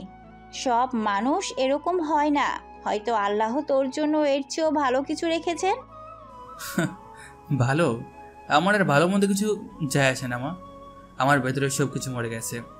তাহলে তুই কি সারা জীবন এভাবেই থাকবি? ওই ডেলিভারির কাজটাই করে যাবি? দেখ বাবা, জীবন কারোর জন্য থেমে থাকে না। তোকেও ঘুরে দাঁড়াতে হবে, নিজের পায়ে দাঁড়াতে হবে, এমন কিছু করে দেখাতে হবে যাতে একদিন ওকেই তোর জন্য আফসোস করতে হয়। আফসোস? হ্যাঁ মা, আফসোস তো অনেক করতেই হবে। এমন আফসোস যা ওকে সারা জীবন পুড়িয়ে মারবে। আমি তোমাকে কথা দিচ্ছি মা, আমি এমন কিছুই করব। হয়েছে, অনেক অ্যাক্টিং হয়েছে, এবার তুইও যা। লামিয়াকে তো আসল রূপটা দেখিয়ে দে। আরে তুমিও না, চুপ করো, গল্পের সাসপেন্স নষ্ট করো না। ঠিক আছে, আর করব না, এবার দুটো খেয়ে নে। পরের দিন হজরত শাহজালাল আন্তর্জাতিক বিমানবন্দরের বিজনেস ক্লাস লাউঞ্জে বসে আছে লামিয়া। তার চারপাশে তার পরিবার আর বন্ধুরা। আরিয়ান তখন লাগিয়ে চেকিংয়ের কাজ সারছে। লামিয়া বন্ধুদের সাথে সেলফি তুলতে তুলতে বলে, তোরা একদম চিন্তা করিস না, আমি নিউ ইয়র্ক পৌঁছে তোদের সবাইকে ভিডিও কল করব। আর তোদের সবার জন্য অনেক অনেক গিফট নিয়ে আসবো। আপু, তুই কিন্তু তোর রিয়েল লাভ স্ট্রিম করবি, আমরা কিন্তু সব দেখব। অবশ্যই করব। লামিয়া খুশিতে উত্তেজনায় প্রায় উঠছে। সে তামিমের স্মৃতি, তামিমের অপমানিত মুখ সবকিছুই তার মন থেকে প্রায় মুছে ফেলেছে। তার চোখে এখন শুধু নিউ ইয়র্কের স্কাইলাইন, 5th অ্যাভিনিউতে শপিং আর আরিয়ানের সাথে এক বিলাসবহুল জীবনের স্বপ্ন দেখছে। চলো ডার্লিং, বোর্ডিংয়ের সময় হয়ে গেছে। লামিয়া সবার কাছ থেকে বিদায় নিল। তার মা তাকে জড়িয়ে ধরে কেঁদে ফেললেন। নিজের খেয়াল রাখিস মা, আর জামাইয়ের খেয়াল রাখিস, সুখে থাকিস। তুমি একদম চিন্তা করো না মা, আমি তোমাদের সবাইকে খুব তাড়াতাড়ি ওখানে নিয়ে যাওয়ার ব্যবস্থা করব। লামিয়া আরিয়ানের হাত ধরে ইমিগ্রেশনের দিকে এগিয়ে গেল। প্লেনে ওঠা ঠিক আগের মুহূর্তে বিশাল কাঁচের দেয়ালের ওপার থেকেও সে একবার ঢাকার আকাশটার দিকে তাকালো। আমি জানি, এক মুহূর্তের জন্য আমার বুকের ভেতরটা হাহাকার করে উঠল। মনে হলো আমি যেন শুধু একটা শহর নয়, আমার নিজের একটা অংশকে, আমার প্রথম ভালোবাসার পবিত্রতাকে চিরদিনের জন্য পেছনে ফেলে যাচ্ছি। আমার চোখে অজান্তে এক ফোঁটা জল চলে এলো। কি হলো, কাঁদছো কেন? না না, কিছু না। এটা তো খুশির কান্না। আমার বিশ্বাসই হচ্ছে না আমার স্বপ্নটা সত্যি হতে চলেছে।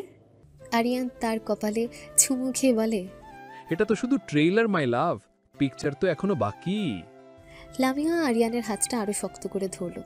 সে তার মনের ভেতরের ওই ক্ষীণ অপরাধ বোধটাকে ছেড়ে ফেলে দিয়ে প্লেনের ভেতর পা রাখল। সে জানে না এই ফ্লাইটটা তাকে স্বপ্নের দেশে নয়, বরং তার জীবনের সবচেয়ে ভয়ঙ্কর সত্যের মুখোমুখি করতে নিয়ে যাচ্ছে। সে জানে না যে সিনেমাটার কথা আরিয়ান বলেছে সেই সিনেমার আসল ভিলেন সে নিজেই। নিউ ইয়র্কের জিএফকে এয়ারপোর্ট থেকে বেরিয়ে এসে আমার চোখ ধাঁধিয়ে গেল। চারিদিকে সুউঁচু বিল্ডিং, ঝলমলে আলো আর জীবনের নন স্টপ গতি। আরিয়ান আমাকে নিয়ে একটা কালো লিমুজিনে উঠল। গাড়ির নরম চামড়ার সিটে শরীরটা এলিয়ে দিয়ে কাছের জানলা দিয়ে বাহিরের জগৎটা দেখছিলাম, ঠিক যেন কোনো ঘোরের মধ্যে। আরিয়ানকে বললাম, আমার বিশ্বাসই হচ্ছে না আরিয়ান, আমি সত্যি নিউ ইয়র্কে। এটা কি স্বপ্ন? এটা স্বপ্ন নয় লামিয়া, এটা তোমার নতুন বাস্তবতা। আর এটা তো শুধু শুরু। এই শহরটা এবার থেকে তোমার খেলার মাঠ। গাড়িটা এসে থামল ম্যানহাটনের সবচেয়ে অভিজাত এলাকার এক আকাশ ছোঁয়া বিল্ডিংয়ের সামনে। বিল্ডিংটার নাম দি ইগলস নেস্ট। ওয়াও, আমরা কি এখানে থাকবো? ধৈর্য ধরো মাইলাজ, সারপ্রাইজ এখনো বাকি। তারা একটা প্রাইভেট এলিভেটরে উঠল।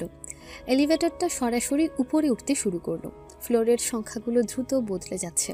50, 60, 70, অবশেষে 95তম তলায় এসে এলিভেটরটা থামল। এলিভেটরের দরজাটা খুলতে লামিয়ার নিঃশ্বাস বন্ধ হয়ে যাওয়ার উপক্রম। তাদের সামনে একটা বিশাল অবিশ্বাস্য সুন্দর অ্যাপার্টমেন্টের living room.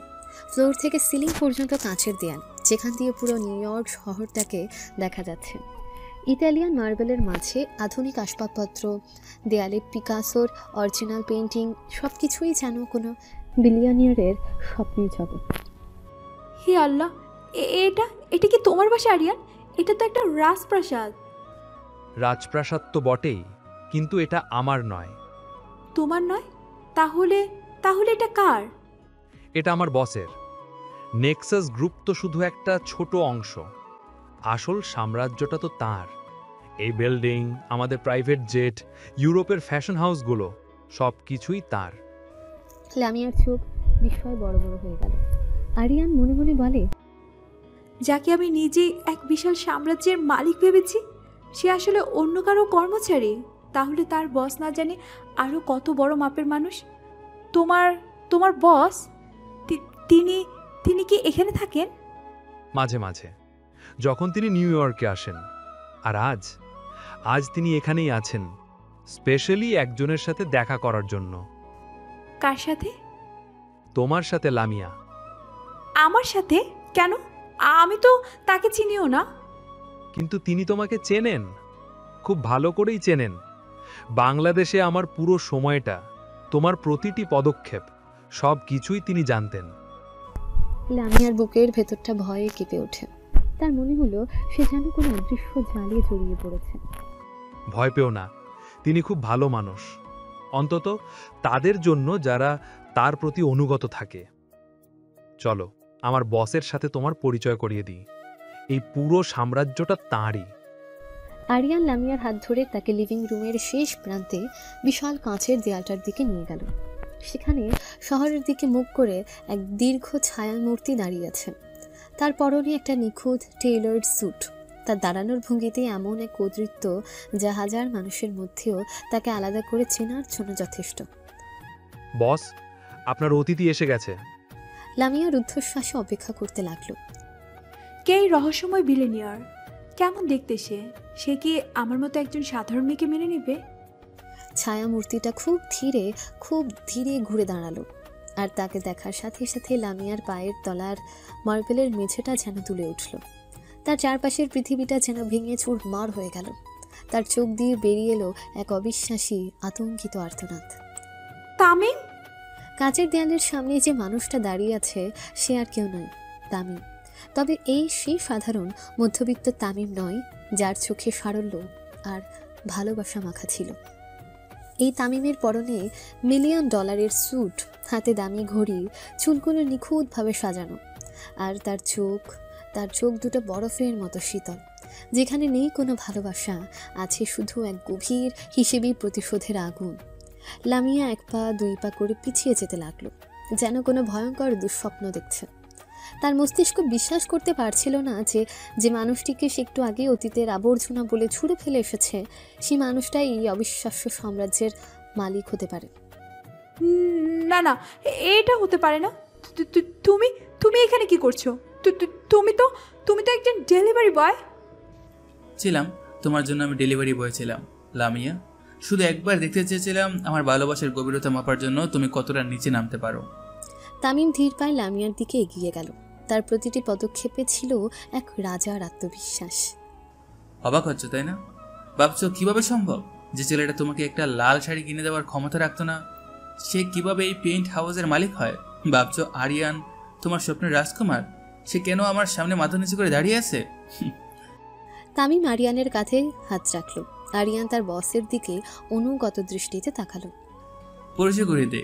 Meet my best friend, my most loyal employee and the CEO of my company's Bangladesh branch Aryan খান।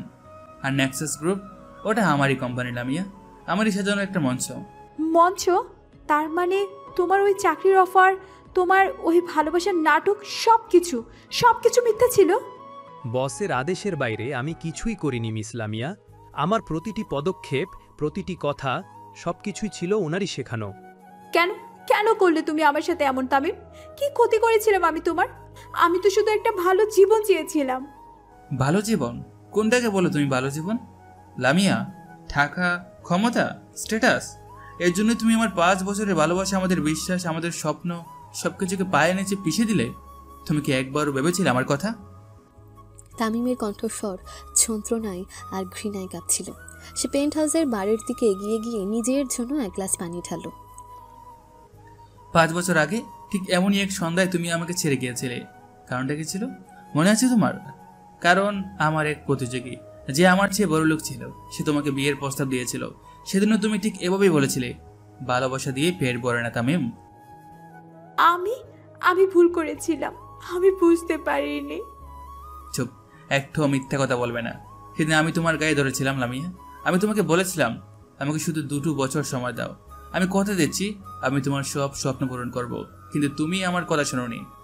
তুমি বলেছিলে 2 বছরের পৃথিবী বদলে যায়, আর তুমি তো সামান্য একটা মানুষ।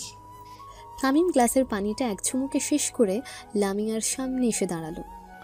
হ্যাঁ, পৃথিবী বদলে গেছে লামিয়া, আর আমিও বদলে গেছি। সেদিন তোমার ওই অপমানের পর আমি প্রতিজ্ঞা করেছিলাম আমি শুধু টাকা কামাবো না, আমি টাকার পাহাড় তৈরি করব। আমি এমন এক সাম্রাজ্য করব যেখানে তোমার মতো হাজার হাজার লামিয়া আমার পায়ের নিচে থাকার স্বপ্ন দেখবে। আর আমি শুধু অপেক্ষা করব সেই দিনের, যেদিন আমি তোমার সামনে এসে দাঁড়াবো এবং তোমাকে তোমার আসল চেহারাটা আয়নার মতো দেখিয়ে দেব। লামিয়া এবার বুঝতে পারল এটা কোনো সাধারণ প্রতিশোধ নয়, এটা এক ভেঙে যাওয়া হৃদয়ের, এক অপমানিত পুরুষের 5 বছরের জমানো যন্ত্রণার বহিঃপ্রকাশ। তোমার কি মনে আছে শপিং মলের সেই দিনের কথা? আরিয়ান ইচ্ছে করে আমাকে অপমান করেছিল। আমি সেদিন তোমার চোখের দিকে তাকিয়েছিলাম, আমার ভেতরের শেষ আশাটা নিয়ে তাকিয়েছিলাম। আমি ভেবেছিলাম হয়তো তুমি অন্তত একেবারের জন্য আমার হাতটা ধরবে, বলবে এই মানুষটাকে আমি চিনি, ও আমার ভালোবাসা। কিন্তু তুমি কি করলে? তুমি চুপ করে থাকলে। তুমি তোমার নতুন জলমলি ভবিষ্যতের জন্য তোমার অতীতকে, তোমার ভালোবাসাকে সবার সামনে নিলামে তুলে দিলে। তামিমের প্রতিটি শব্দ যেন ধারালো কাঁচের মতো লামিয়ার আত্মাকে এফোর ওফোর করে দিচ্ছিল। লামিয়া হাঁটু গেড়ে তামিমের পায়ের কাছে বসে পড়ে, কান্নায় ভেঙে পড়ে। তামিম প্লিজ, আমাকে ক্ষমা করে দাও। আমি লোভে অন্ধ হয়ে গিয়েছিলাম, আমি বুঝতে পারিনি আমি কি হারাতে চলেছি। আমি এখনো তোমাকে ভালোবাসি তামিম, বিশ্বাস করো, আমি শুধু তোমাকেই ভালোবাসি। ভালোবাসা এই শব্দটা তোমার মুখে আর মানায় না লামিয়া। তুমি ভালোবাসো টাকাকে, ক্ষমতাকে, তুমি ভালোবাসো এই ডায়মন্ডের আংটিকে, এই পেইন্ট হাউসকে। তুমি তামিমকে ভালোবাসো না, তুমি ভালোবাসো মিস্টার চৌধুরীর স্ট্যাটাসকে। তামিম তার দিকে ঝুঁকে পড়ল। তার চোখ দুটোতে আর কোনো কষ্ট ছিল না, ছিল শুধু একরাশ বিজয়ীর শীতলতা। তোমার কি জানতে ইচ্ছে করছে না কেন আমি তোমাকে এত সহজে নেক্সাস গ্রুপের চাকরিটা দিয়েছিলাম? কেন আরিয়ান তোমার মতো একটা সাধারণ মেয়ের পেছনে এতটা সময় নষ্ট করলো? লামিয়া কোনো উত্তর দিতে পারল না। সে শুধু ফ্যাল করে তাকিয়ে রইল। কারণ এই পুরো খেলাটাই ছিল আমার সাজানো। তোমার সিভিটা আমার হাতে আসার সাথে সাথেই আমি তোমাকে চিনে ফেলেছিলাম। আমি আরিয়ানকে নির্দেশ দিয়েছিলাম তোমাকে যেন পৃথিবীর সব লোভ দেখানো হয়। আমি দেখতে চেয়েছিলাম তোমার ভালোবাসার দাম কত, দেখতে চেয়েছিলাম কত টাকা কত ক্ষমতার সামনে তুমি তোমার 5 বছরের বিশ্বাসকে বিক্রি করে দিতে পারো। তামিম ঘুরে দাঁড়িয়ে বিশাল কাঁচের দেয়ালটার সামনে গিয়ে দাঁড়ালো। আর তুমি আমাকে নিরাশ করো লামিয়া। তুমি প্রমাণ করে দিয়েছো তোমার কাছে অনুভূতির কোনো দাম নেই। তুমি প্রমাণ করে দিয়েছো তুমি একটা পণ্য, একটা দামি পণ্য যা সর্বোচ্চ নিলামকারী কিনে নিতে পারে। কিন্তু দুঃখের বিষয় হলো আমি কোনো পণ্য কিনি না, আমি শুধু তাদের মূল্যটা পরীক্ষা করি। তাহলে আমাদের বিয়ে, নিউ ইয়র্কে আমাদের নতুন জীবন, সবকিছু মিথ্যা ছিল। বিয়ে তো হবে, তবে তোমার সাথে নয়। আরিয়ান আগামী মাসেই বিয়ে করছে ওর সত্যিকারের ভালোবাসার মানুষকে। আর তোমার জন্য একটা ব্যবস্থা করেছি আমি। তামিম আরিয়ানের দিকে ইশারা করলো। আরিয়ান, মিস লামিয়ার রিটার্ন টিকিটটা কি কনফার্ম করা আছে? জি বস, আজ রাতের ফ্লাইটে ইকোনমি ক্লাসে। গুড। আর ওর হাতে যে হীরের আংটিটা আছে আর গায়ে যে দামি পোশাকটা আছে ওগুলো ওকে গিফট হিসেবে দিয়ে দাও আমার পক্ষ থেকে, ওর বেইমানির পুরস্কার। লামিয়া এবার বুঝতে পারলো তার সাথে কি হতে চলেছে। তার পায়ের তলার পৃথিবীটা যেন চিরদিনের মতো সরে গেল। না তামিম, তুমি আমার সাথে এমন করতে পারো না, প্লিজ। আমি তোমার কাছে ভিক্ষা চাইছি, আমাকে ফেলে দিও না, আমি মরে যাব। তুমি তো সেই 5 বছর আগেই মরে গেছো লামিয়া, যেদিন তুমি তোমার ভালোবাসাকে টাকার কাছে বিক্রি করে দিয়েছিলে। আজ যা দেখছো সেটা তো শুধু একটা জীবন্ত লাশ। ফ্ল্যাশব্যাক, সময় 5 বছর আগে। ধানমন্ডি লেকের সেই একই প্রিয় জায়গা, কিন্তু আজকের পরিবেশটা অন্যরকম। আকাশে মেঘ জমেছে, বাতাসে এক অজানা ভয়ের গন্ধ। তামিম আর লামিয়া একে অপরের মুখোমুখি বসে আছে, কিন্তু তাদের মধ্যে যোজন যোজন দূরত্ব। কি হয়েছে লামিয়া? কয়েকদিন ধরে তুমি আমার সাথে ঠিকমতো কথা বলছো না, আমার ফোন ধরছো না, সবকিছু ঠিক আছে তো? না আমি আর পারছি না তামিম। কি পারছো না আমাকে খুলে বলো। বাবার ব্যবসায় লোকসান হওয়ার পর থেকে আমি জানি আমাদের দিন খুব কষ্টের মধ্যে যেতে হচ্ছে, কিন্তু আমি তো তোমাকে কথা দিয়েছি আমি খুব শীঘ্রই সবকিছু ঠিক করে ফেলবো। তুমি শুধু আমার উপর একটু বিশ্বাস রাখো। বিশ্বাস? কতদিন ধরে রাখবো এই বিশ্বাস? গত 6 মাস ধরে তো আমি শুধু তোমার মিথ্যা আশ্বাসই শুনে আসছি। তোমার বাবা তো প্রায় পথের ভিখারি হয়ে গেছেন, আর তুমি তো একটা পার্ট টাইম টিউশনি ছাড়া আর কিছুই করতে পারছো না। লামিয়া, তুমি এভাবে বলছো? আমি ভুল কিছু বলছি না তামিম, আমি বাস্তবটা বলছি। তুমি কি দেখো না আমার বান্ধবীরা কেমন জীবনযাপন করছে? রিয়ার বয়ফ্রেন্ড ওকে প্রতি সপ্তাহে দামি গিফট দেয়। শায়লার বিয়ে হয়ে যাচ্ছে একজন ইন্ডাস্ট্রিয়ালের সাথে, আর আমি তোমার সাথে রিক্সায় ঘোরার সময়ও 10 বার ভাড়া নিয়ে চিন্তা করি। টাকাটাই কি সবকিছু লামিয়া? আমাদের ভালোবাসা, আমাদের স্বপ্ন, এগুলো কি কোনো দামই নেই? আজ হয়তো আগে ছিল, কিন্তু এখন আর নেই। কারণ আমি বুঝতে পেরেছি শুধু ভালোবাসা দিয়ে জীবন চলে না তামিম। একটা মেয়ের জীবনে নিরাপত্তা লাগে, নিশ্চিত ভবিষ্যৎ লাগে, যা তুমি আমাকে কোনো দিনও দিতে পারবে না। ঠিক তখনই লেকের পাশে একটা দামি গাড়ি এসে থামল। ভেতর থেকে বেরিয়ে এলো এক সুদর্শন ধনী যুবক আকাশ। বেবি, তুমি এখনো এখানে? আমি তো সেই কখন থেকে অপেক্ষা করছি। ওকে লামিয়া। ওর নাম আকাশ। ওর বাবা দেশের টপ বিজনেসম্যানদের একজন। ও আমাকে ভালোবাসে, আর ও আমাকে এমন এক জীবন দিতে পারবে যা তুমি কোনোদিন স্বপ্নেও ভাবতে পারবে না। তার মানে তুমি? হ্যাঁ তামিম, আমি আকাশের সাথে আমার ভবিষ্যৎটা দেখতে চাই। আমাদের সম্পর্কটা এখানেই শেষ। প্লিজ আমাকে আর কোনোদিন ফোন করার বা আমার সাথে দেখা করার চেষ্টা করবে না। ভালো থেকো। লামিয়া আর এক মুহূর্তও দাঁড়ালো না। সে তামিমের হতবাক বিধ্বস্ত মুখের দিকে না তাকিয়ে আকাশের হাত ধরে তার লাক্সারিয়াস গাড়িতে উঠে গেল। গাড়িটা কিছুক্ষণের মধ্যে তাদের চোখের সামনে থেকে অদৃশ্য হয়ে গেল। তামিম একা দাঁড়িয়ে রইল। তার পুরো পৃথিবীটা যেন এক মুহূর্তে ভেঙে চুরমার হয়ে গেছে। 3 মাস পর তামিমদের পুরনো বাড়ির ছাদ। তামিম এখন অনেকটাই চুপচাপ হয়ে গেছে। সে এখন একটা ডেলিভারি কোম্পানিতে কাজ করে। তার চোখে আর আগের মতো স্বপ্ন নেই, আছে শুধু এক গভীর শূন্যতা। ঠিক তখনই তার ফোনটা বেজে উঠল। স্ক্রিনে ভেসে উঠল আরিয়ান লন্ডন কলিং। হ্যালো। কিরে দোস্ত, কেমন আছিস? তোর গলাটা এমন শোনাচ্ছে কেন? সব ঠিক আছে? সব ঠিক। আমার সাথে অভিনয় করিস না তামিম, আমি সব জানি। লামিয়া তোকে ছেড়ে দিয়েছে, তাই না? হ্যাঁ। আমি তোকে আগেই বলেছিলাম ওই মেয়েটা সুবিধার না, ওর চোখে শুধু টাকা আর লোভ। তুই আমার কথা শুনিসনি, এখন দেখ কেমন শিক্ষা পেলি। বাদ দে ওসব কথা, তোর কি খবর বল? তোর নতুন ব্যবসা কেমন চলছে লন্ডনে? আমার ব্যবসা ভালোই চলছে, কিন্তু তোর জীবনটা তো শেষ হয়ে যাচ্ছে। তুই কি সারা জীবন এভাবেই থাকবি? তারা কথা বলছিল ঠিক তখনই তামিমের দরজায় কেউ কড়া নাড়ল। তামিম অবাক হয়ে দরজা খুলতেই দেখল বাইরে দাঁড়িয়ে আছে লামিয়া। তার চোখ দুটো ফোলা, চুল এলোমেলো, পরনের পোশাকটাও মলিন। তামিম, তুমি তুমি এখানে? লামিয়া তামিমের পায়ে পড়ে বলে, আমাকে ক্ষমা করে দাও তামিম, প্লিজ আমাকে ক্ষমা করে দাও। আমি অনেক বড় ভুল করে ফেলেছি। আকাশ একটা প্রতারক, ও আমাকে ব্যবহার করেছে, ও আমাকে ছেড়ে চলে গেছে। আরিয়ান, আমি তোকে পরে ফোন করছি। না থাম, ফোনটা স্পিকারে দে, আমি সব শুনতে চাই। তামিম দ্বিধা নিয়ে ফোনটা স্পিকারে দিল। আমি বুঝতে পেরেছি তামিম, টাকা স্ট্যাটাস এগুলো কিছুই না, আসল জিনিস হলো ভালোবাসা, যা শুধু তুমি আমাকে দিয়েছো। আমি আবার তোমার কাছে ফিরে আসতে চাই। তুমি কি আমাকে আরেকটা সুযোগ দিবে না প্লিজ তামিম?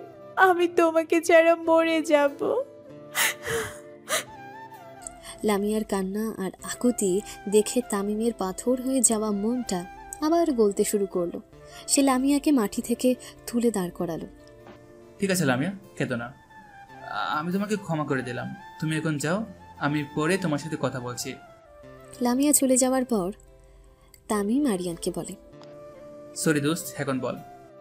তামিম, তুই কি পাগল হয়ে গেছিস? তুই এই বেঈমান মেয়েটাকে আবার বিশ্বাস করছিস? ও নিজের ভুল বুঝতে পেরেছে আরিয়ান, ভালোবাসা তো মানুষকে ক্ষমা করতে শেখায়। ভুল? ও কোনো ভুল বুঝতে পারেনি, ও শুধু আশ্রয় খুঁজছে। দেখিস, কালই যদি এর চেয়ে বড় কোনো মাছ ওর বড়শিতে ধরা পড়ে, ও আবার তোকে লাথি মেরে চলে যাবে। যে মেয়ে একবার টাকার জন্য বেইমানি করতে পারে, সে বারবার করতে পারে। না আরিয়ান, লামিয়ার এমন করবে না। করবে, 100 বার করবে। তুই আমার কথা মিলিয়ে নিস। শোন, তুই যদি সত্যি জানতে চাস ও কতটা বদলেছে, তাহলে ওকে একটা চূড়ান্ত পরীক্ষার মধ্যে ফেল। কি পরীক্ষা?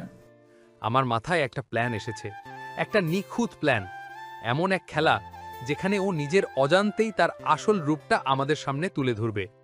তুই শুধু আমার কথা মতো কাজ করে যা, তারপর দেখ তোর এই সৎ প্রেমিকা কিভাবে আবার রং বদলায়। তামিম প্রথমে রাজি না হলেও আরিয়ানের যুক্তির কাছে সে হার মানল। তার মনের কোণেও একটা ক্ষীণ সন্দেহ রয়ে গিয়েছিল। সে লামিয়ার ভালোবাসার গভীরতায় শেষবারের মতো মাপতে চেয়েছিল। আর সেদিনই লন্ডনে বসে আরিয়ান আর বাংলাদেশে বসে তামিম মিলে তৈরি করেছিল সে ভয়ঙ্কর নাটকের চিত্রনাট্য, যার নাম ছিল অপারেশন লয়্যালটি টেস্ট। এরপরের সময় সিনেমার মতো দ্রুত বদলাচ্ছে। একদিকে দেখা যাচ্ছে তামিম ঢাকার রাস্তায় বাইক চালিয়ে ফুড ডেলিভারি দিচ্ছে, বৃষ্টিতে ভিজছে, ট্রাফিকে আটকে আছে। সে লামিয়ার সাথে লেকের পাড়ে বসে চটপটি খাচ্ছে, জানলায় দাঁড়িয়ে চা বিনিময় করছে, আর ভবিষ্যতের অনিশ্চয়তা নিয়ে দীর্ঘশ্বাস ফেলছে। তার জীবনটা একটা সাধারণ সংগ্রামরত যুবকের নিখুঁত প্রতিচ্ছবি। এভাবেই 2 বছর কেটে যাওয়ার পর হাজার হাজার মাইল দূরে লন্ডনের এক ঝাঁ চকচকে অফিসে বসে আছে আরিয়ান। তার সামনে বিশ্বের নামি দামি বিনিয়োগকারীরা। সে মিলিয়ন মিলিয়ন ডলারের ডিল নিয়ে কথা বলছে, কিন্তু তার কানে লাগানো একটা প্রায় অদৃশ্য ব্লুটুথ হেডসেট। বিনিয়োগকারী বলেন, মিস্টার খান, আপনার প্রস্তাবটা বেশ আকর্ষণীয়, কিন্তু আমরা জানতে চাই মার্কেটের এই অস্থিরতার মধ্যে আপনাদের কোম্পানির রিস্ক ম্যানেজমেন্ট স্ট্র্যাটেজিটা ঠিক কি? অবশ্যই, আমাদের স্ট্র্যাটেজি হলো ডাইভার্সিফাইড অ্যাগ্রেসিভ গ্রোথ। আমরা এশিয়ার টেক মার্কেটে। এদিকে ঢাকার এক কোনায় নিজের ছোট্ট ঘরে বসে তামিম তার ল্যাপটপের দিকে তাকিয়ে আছে। তার পরনে সাধারণ টি শার্ট, কিন্তু তার চোখের দৃষ্টি একজন দক্ষ চেস মাস্টারের মতো। সে আরিয়ানের কানের হেডসেট লাইভ ডেটা বিশ্লেষণ করে স্ট্র্যাটেজি বলে দিচ্ছে। আরিয়ান, ওদেরকে এশিয়ার টেক মার্কেটের কথা বল। চায়নার নতুন চিপ টেকনোলজিতে আমাদের এই ইনভেস্টমেন্ট আছে, সেটার গ্রোথ প্রজেকশনটা দেখা। আর ওদেরকে বল আমরা শুধু প্রফিটে বিশ্বাস করি না, আমরা বিশ্বাস করি ইনোভেশনে। আমরা বিশ্বাস করি ইনোভেশনে। আমাদের লক্ষ্য শুধু টাকা কম কোনো নয়, ভবিষ্যৎ তৈরি করা। বিনিয়োগকারীরা আরিয়ানের কথায় মুগ্ধ হয়েছে। ডিলটা ফাইনাল হয়েছে। আরিয়ান মিটিং শেষে তার চেয়ারে হেলান দিয়ে একটা স্বস্তির নিঃশ্বাস ফেলে। উফ, বাঁচালি দোস্ত, তুই না থাকলে আজ আমি শেষ হয়ে যেতাম। তোর ব্রেনটা কি দিয়ে তৈরি রে ভাই? বেইমানি আর অপমান দিয়ে দোস্ত, ওগুলি আমার ব্রেনকে সবচেয়ে ভালো কাজ করায়। এই ছিল তাদের নিখুঁত দ্বৈত জীবন। আরিয়ান ছিল কোম্পানির সুদর্শন, ক্যারিসমেটিক মুখ, আর তামিম ছিল পর্দার আড়ালে থাকা সেই অদৃশ্য মাস্টার মাইন্ড, সে কিং মেকার যার বুদ্ধি এবং স্ট্র্যাটেজিতে একটা ছোট্ট স্টার্ট আপ কোম্পানি মাত্র 5 বছরে HC গ্লোবাল নামে এক বিশাল সাম্রাজ্যে পরিণত হয়েছে। সময় আজ বর্তমান থেকে 1.5 বছর আগে। লামিয়া আর তামিম তাদের প্রিয় সে জানালায় দাঁড়িয়ে আছে। এই 3.5 বছরে তামিম যা করার করে নিয়েছে আরিয়ানের সাথে মিলে। কি বললে? তুমি 1 মাসের জন্য ঢাকার বাইরে যাচ্ছ? কোথায়? কক্সবাজার। কোম্পানির একটা বড় কনফারেন্স আছে, আমাদের মতো ডেলিভারি বয়দেরও ট্রেনিংয়ের জন্য নিয়ে যাচ্ছে। থাকা খাওয়া সব ফ্রি। 1 মাস? এত লম্বা সময় আমি তোমাকে ছেড়ে কিভাবে থাকবো? আরে 1 মাস তো দেখতে দেখতেই কেটে যাবে। আর তাছাড়া আমি তো প্রতিদিন তোমাকে ভিডিও কল করব, আর ফেরার সময় তোমার জন্য অনেক ঝিনুকের মালা নিয়ে আসবো। আমার ঝিনুকের মালা লাগবে না, তুমি শুধু তাড়াতাড়ি ফিরে এসো। লামিয়া জানে না তামিম কক্সবাজার যাচ্ছে না, সে যাচ্ছে লন্ডনে। পরের দৃশ্যে দেখা যায় তামিম ঢাকার এয়ারপোর্টের সাধারণ টার্মিনাল দিয়ে না, বরং VIP টার্মিনাল দিয়ে প্রবেশ করছে। তার পরনে আরশি ডেলিভারি বয়ের পোশাক নেই, আছে দামি ব্র্যান্ডের স্যুট। প্রাইভেট সিটে ওঠার আগে সে আরিয়ানকে ফোন করে। আরিয়ান সবকিছু রেডি তো? মিস্টার চৌধুরীর এন্ট্রি যেন পারফেক্ট হয়। ডোন্ট ওয়ারি বস, সবাই আপনার জন্যই অপেক্ষা করছে। আর লামিয়ার ফেসবুক ওয়ালে তোর কক্সবাজারের ফেক ছবি পোস্ট করার ব্যবস্থাও আমি করে দিয়েছি। আমাদের বন্ধুরা ওকে ট্যাগ করে দেবে। জিয়ান ডে। 1 মাস পর তামিম যখন ফিরে আসে, তার গায়ের রং সামান্য ট্যান করা, হাতে লামিয়ার জন্য ঝিনুকের মালা। লামিয়া তাকে জড়িয়ে ধরে। আমার তোমাকে ছাড়া একটু ভালো লাগছিল না। বলো, কেমন ছিল তোমার ট্রেনিং? খুবই বোরিং, সারাদিন শুধু লেকচার আর লেকচার। এর চেয়ে তোমার সাথে জানালায় দাঁড়িয়ে চা খাওয়া অনেক ভালো। লামিয়া হাসে। সে তার ফেসবুক স্ক্রল করতে করতে তামিমের বন্ধুদের পোস্টে তার কক্সবাজার ভ্রমণের ছবি দেখে আর ভাবে তার প্রেমিকটা কত সাধারণ, কত সরল। সে কোনোদিনও সন্দেহ করে না যে এই 1 মাসে তারই সাধারণ প্রেমিক লন্ডনে বসে মিস্টার চৌধুরী হিসেবে কয়েক বিলিয়ন ডলারের একটা আন্তর্জাতিক চুক্তি স্বাক্ষর করে এসেছে। এই নিখুঁত অভিনয়, এই দ্বৈত জীবন, সব কিছুই ছিল তামিমের সেই চূড়ান্ত পরীক্ষার অংশ। সে দেখতে চেয়েছিল লামিয়া কি তার এই সাধারণ রূপটাকেই ভালোবাসে, নাকি সুযোগ পেলে সে আবারও কোনো ঝলমলে জীবনের হাত ছানিতে সাড়া দেয়। আর লামিয়া প্রতিবারই সেই পরীক্ষায় ফেল করেছে। ফ্ল্যাশব্যাক এখানেই শেষ করা হলো। নিউ ইয়র্কের সেই ব্রেথ টেকিং পেন্ট হাউসে লামিয়া তখনও তামিমের পায়ের কাছে হাঁটু গেড়ে বসে আছে। তার চোখ দিয়ে অঝরে জল গড়িয়ে পড়ছে। তামিমের মুখটা পাথরের মতো ভাবলে শীতল। তামিম, প্লিজ আমাকে ক্ষমা করে দাও। আমি লোভে অন্ধ হয়ে গিয়েছিলাম। আমি বুঝতে পারিনি আমি কি ভুল করতে যাচ্ছিলাম। আমি এখনো তোমাকে ভালোবাসি তামিম, বিশ্বাস করো, আমি শুধু তোমাকেই ভালোবাসি। ভালোবাসা, এই শব্দটা তোমার মুখে আর মানা না লামিয়া। তুমি কি সত্যি ভেবেছ আমি তোমার এই কুমিরের কান্না থেকে গলে যাব? তুমি কি ভুলে গেছো এই একই নাটক তুমি আগেও একবার করেছিলে? সেদিন তুমি আমাকে ছেড়ে চলে গিয়েছিলে, আমি ভেঙে পড়েছিলাম, এটা সত্য। কিন্তু আমি মরে যাইনি। কিন্তু তারপর 3 মাস পর যখন ওই দৈনী ছেলেটা তোমাকে ছুঁড়ে ফেলে দিল, তখন তুমি আবার আমার কাছে ফিরে এসেছিলে।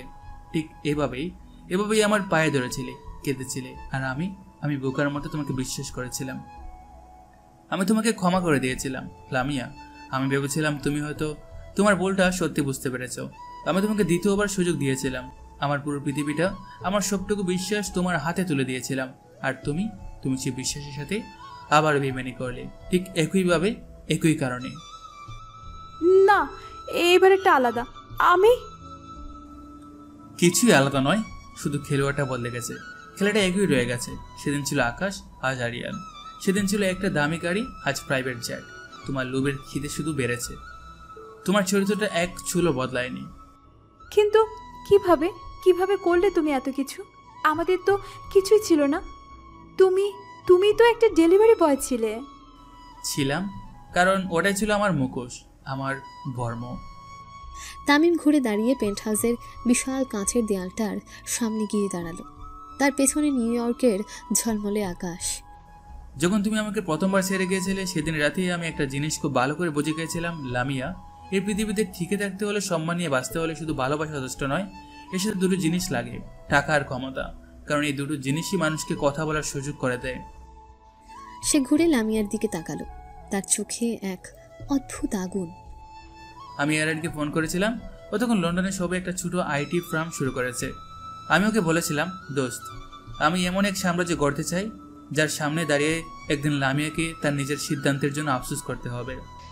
লামিয়া রুদ্ধশ্বাসে শুনছিল তামিমের অবিশ্বাস্য উত্থানের গল্প।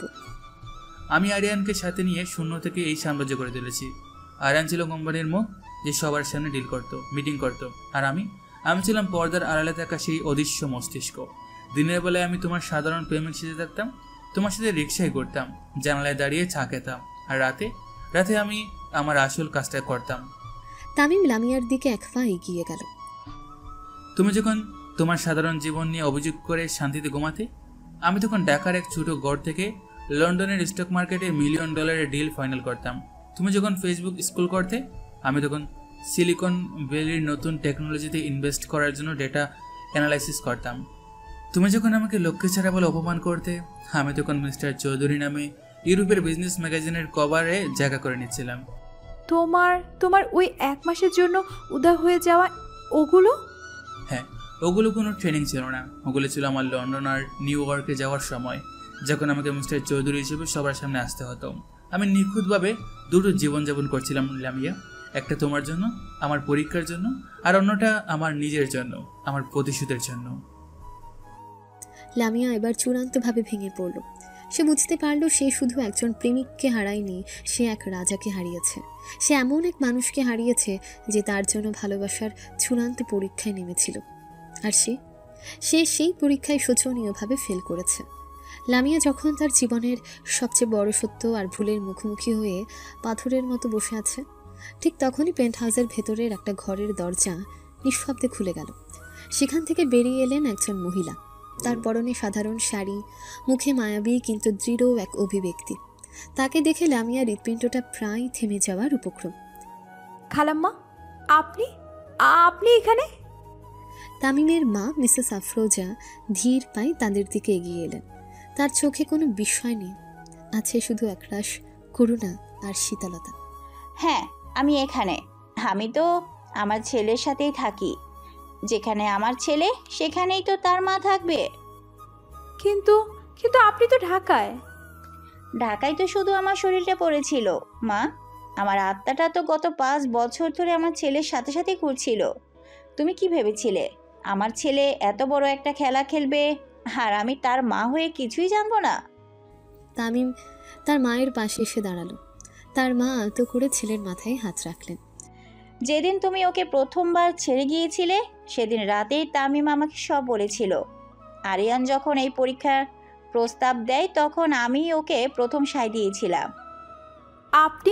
আপনি ওই ষড়যন্ত্রে জড়িত ছিলেন? এটা ষড়যন্ত্র নয় লামিয়া, এটা ছিল একটা আয়না। আমরা শুধু তোমার সামনে একটা আয়না ধরেছিলাম, যাতে তুমি তোমার আসল চেহারাটা দেখতে পারো। আমি দেখতে চেয়েছিলাম যেই মেয়েটাকে আমি নিজের মেয়ের চেয়েও বেশি ভালোবেসেছিলাম, তার ভালোবাসার গভীরতা কতটুকু। কিন্তু তুমি প্রতিবারই প্রমাণ করে দিয়েছো যে তোমার কাছে টাকার চেয়ে বড় আর কিছুই নেই। মিসেস আফরোজার নরম কণ্ঠস্বরটা হঠাৎ করেই কঠিন হয়ে গেল। তিনি আরিয়ানের দিকে তাকালেন। আরিয়ান বাবা। জি আন্টি। আমার ছেলের জীবনে আর কোনো আবর্জনার জায়গা নেই। এই মেয়েটাকে আমার চোখের সামনে থেকে দূর করে দাও। এমনভাবে ছুঁড়ে ফেলে দাও যাতে ওর ছায়াও আর কোনো দিন আমার ছেলের উপর না পড়ে। মায়ের এই কঠোর আদেশ শুনে তামিমের মুখেও কোনো পরিবর্তন এলো না। সেই শুধু নীরবেই দাঁড়িয়ে রইল। আরিয়ান সিকিউরিটির দিকে ইশারা করল। লামিয়া এবার চূড়ান্তভাবে ভেঙে পড়ল। সে মিসেস আফরোজার পায়ে পড়ার জন্য এগিয়ে যেতেই দুজন মহিলা সিকিউরিটি গার্ড এসে তার 2 হাত ধরে ফেলল। খালাম্মা, প্লিজ, আমার ভুল হয়ে গেছে। আমাকে ক্ষমা করে দিন, আমি তামিমকে ছাড়া বাঁচবো না।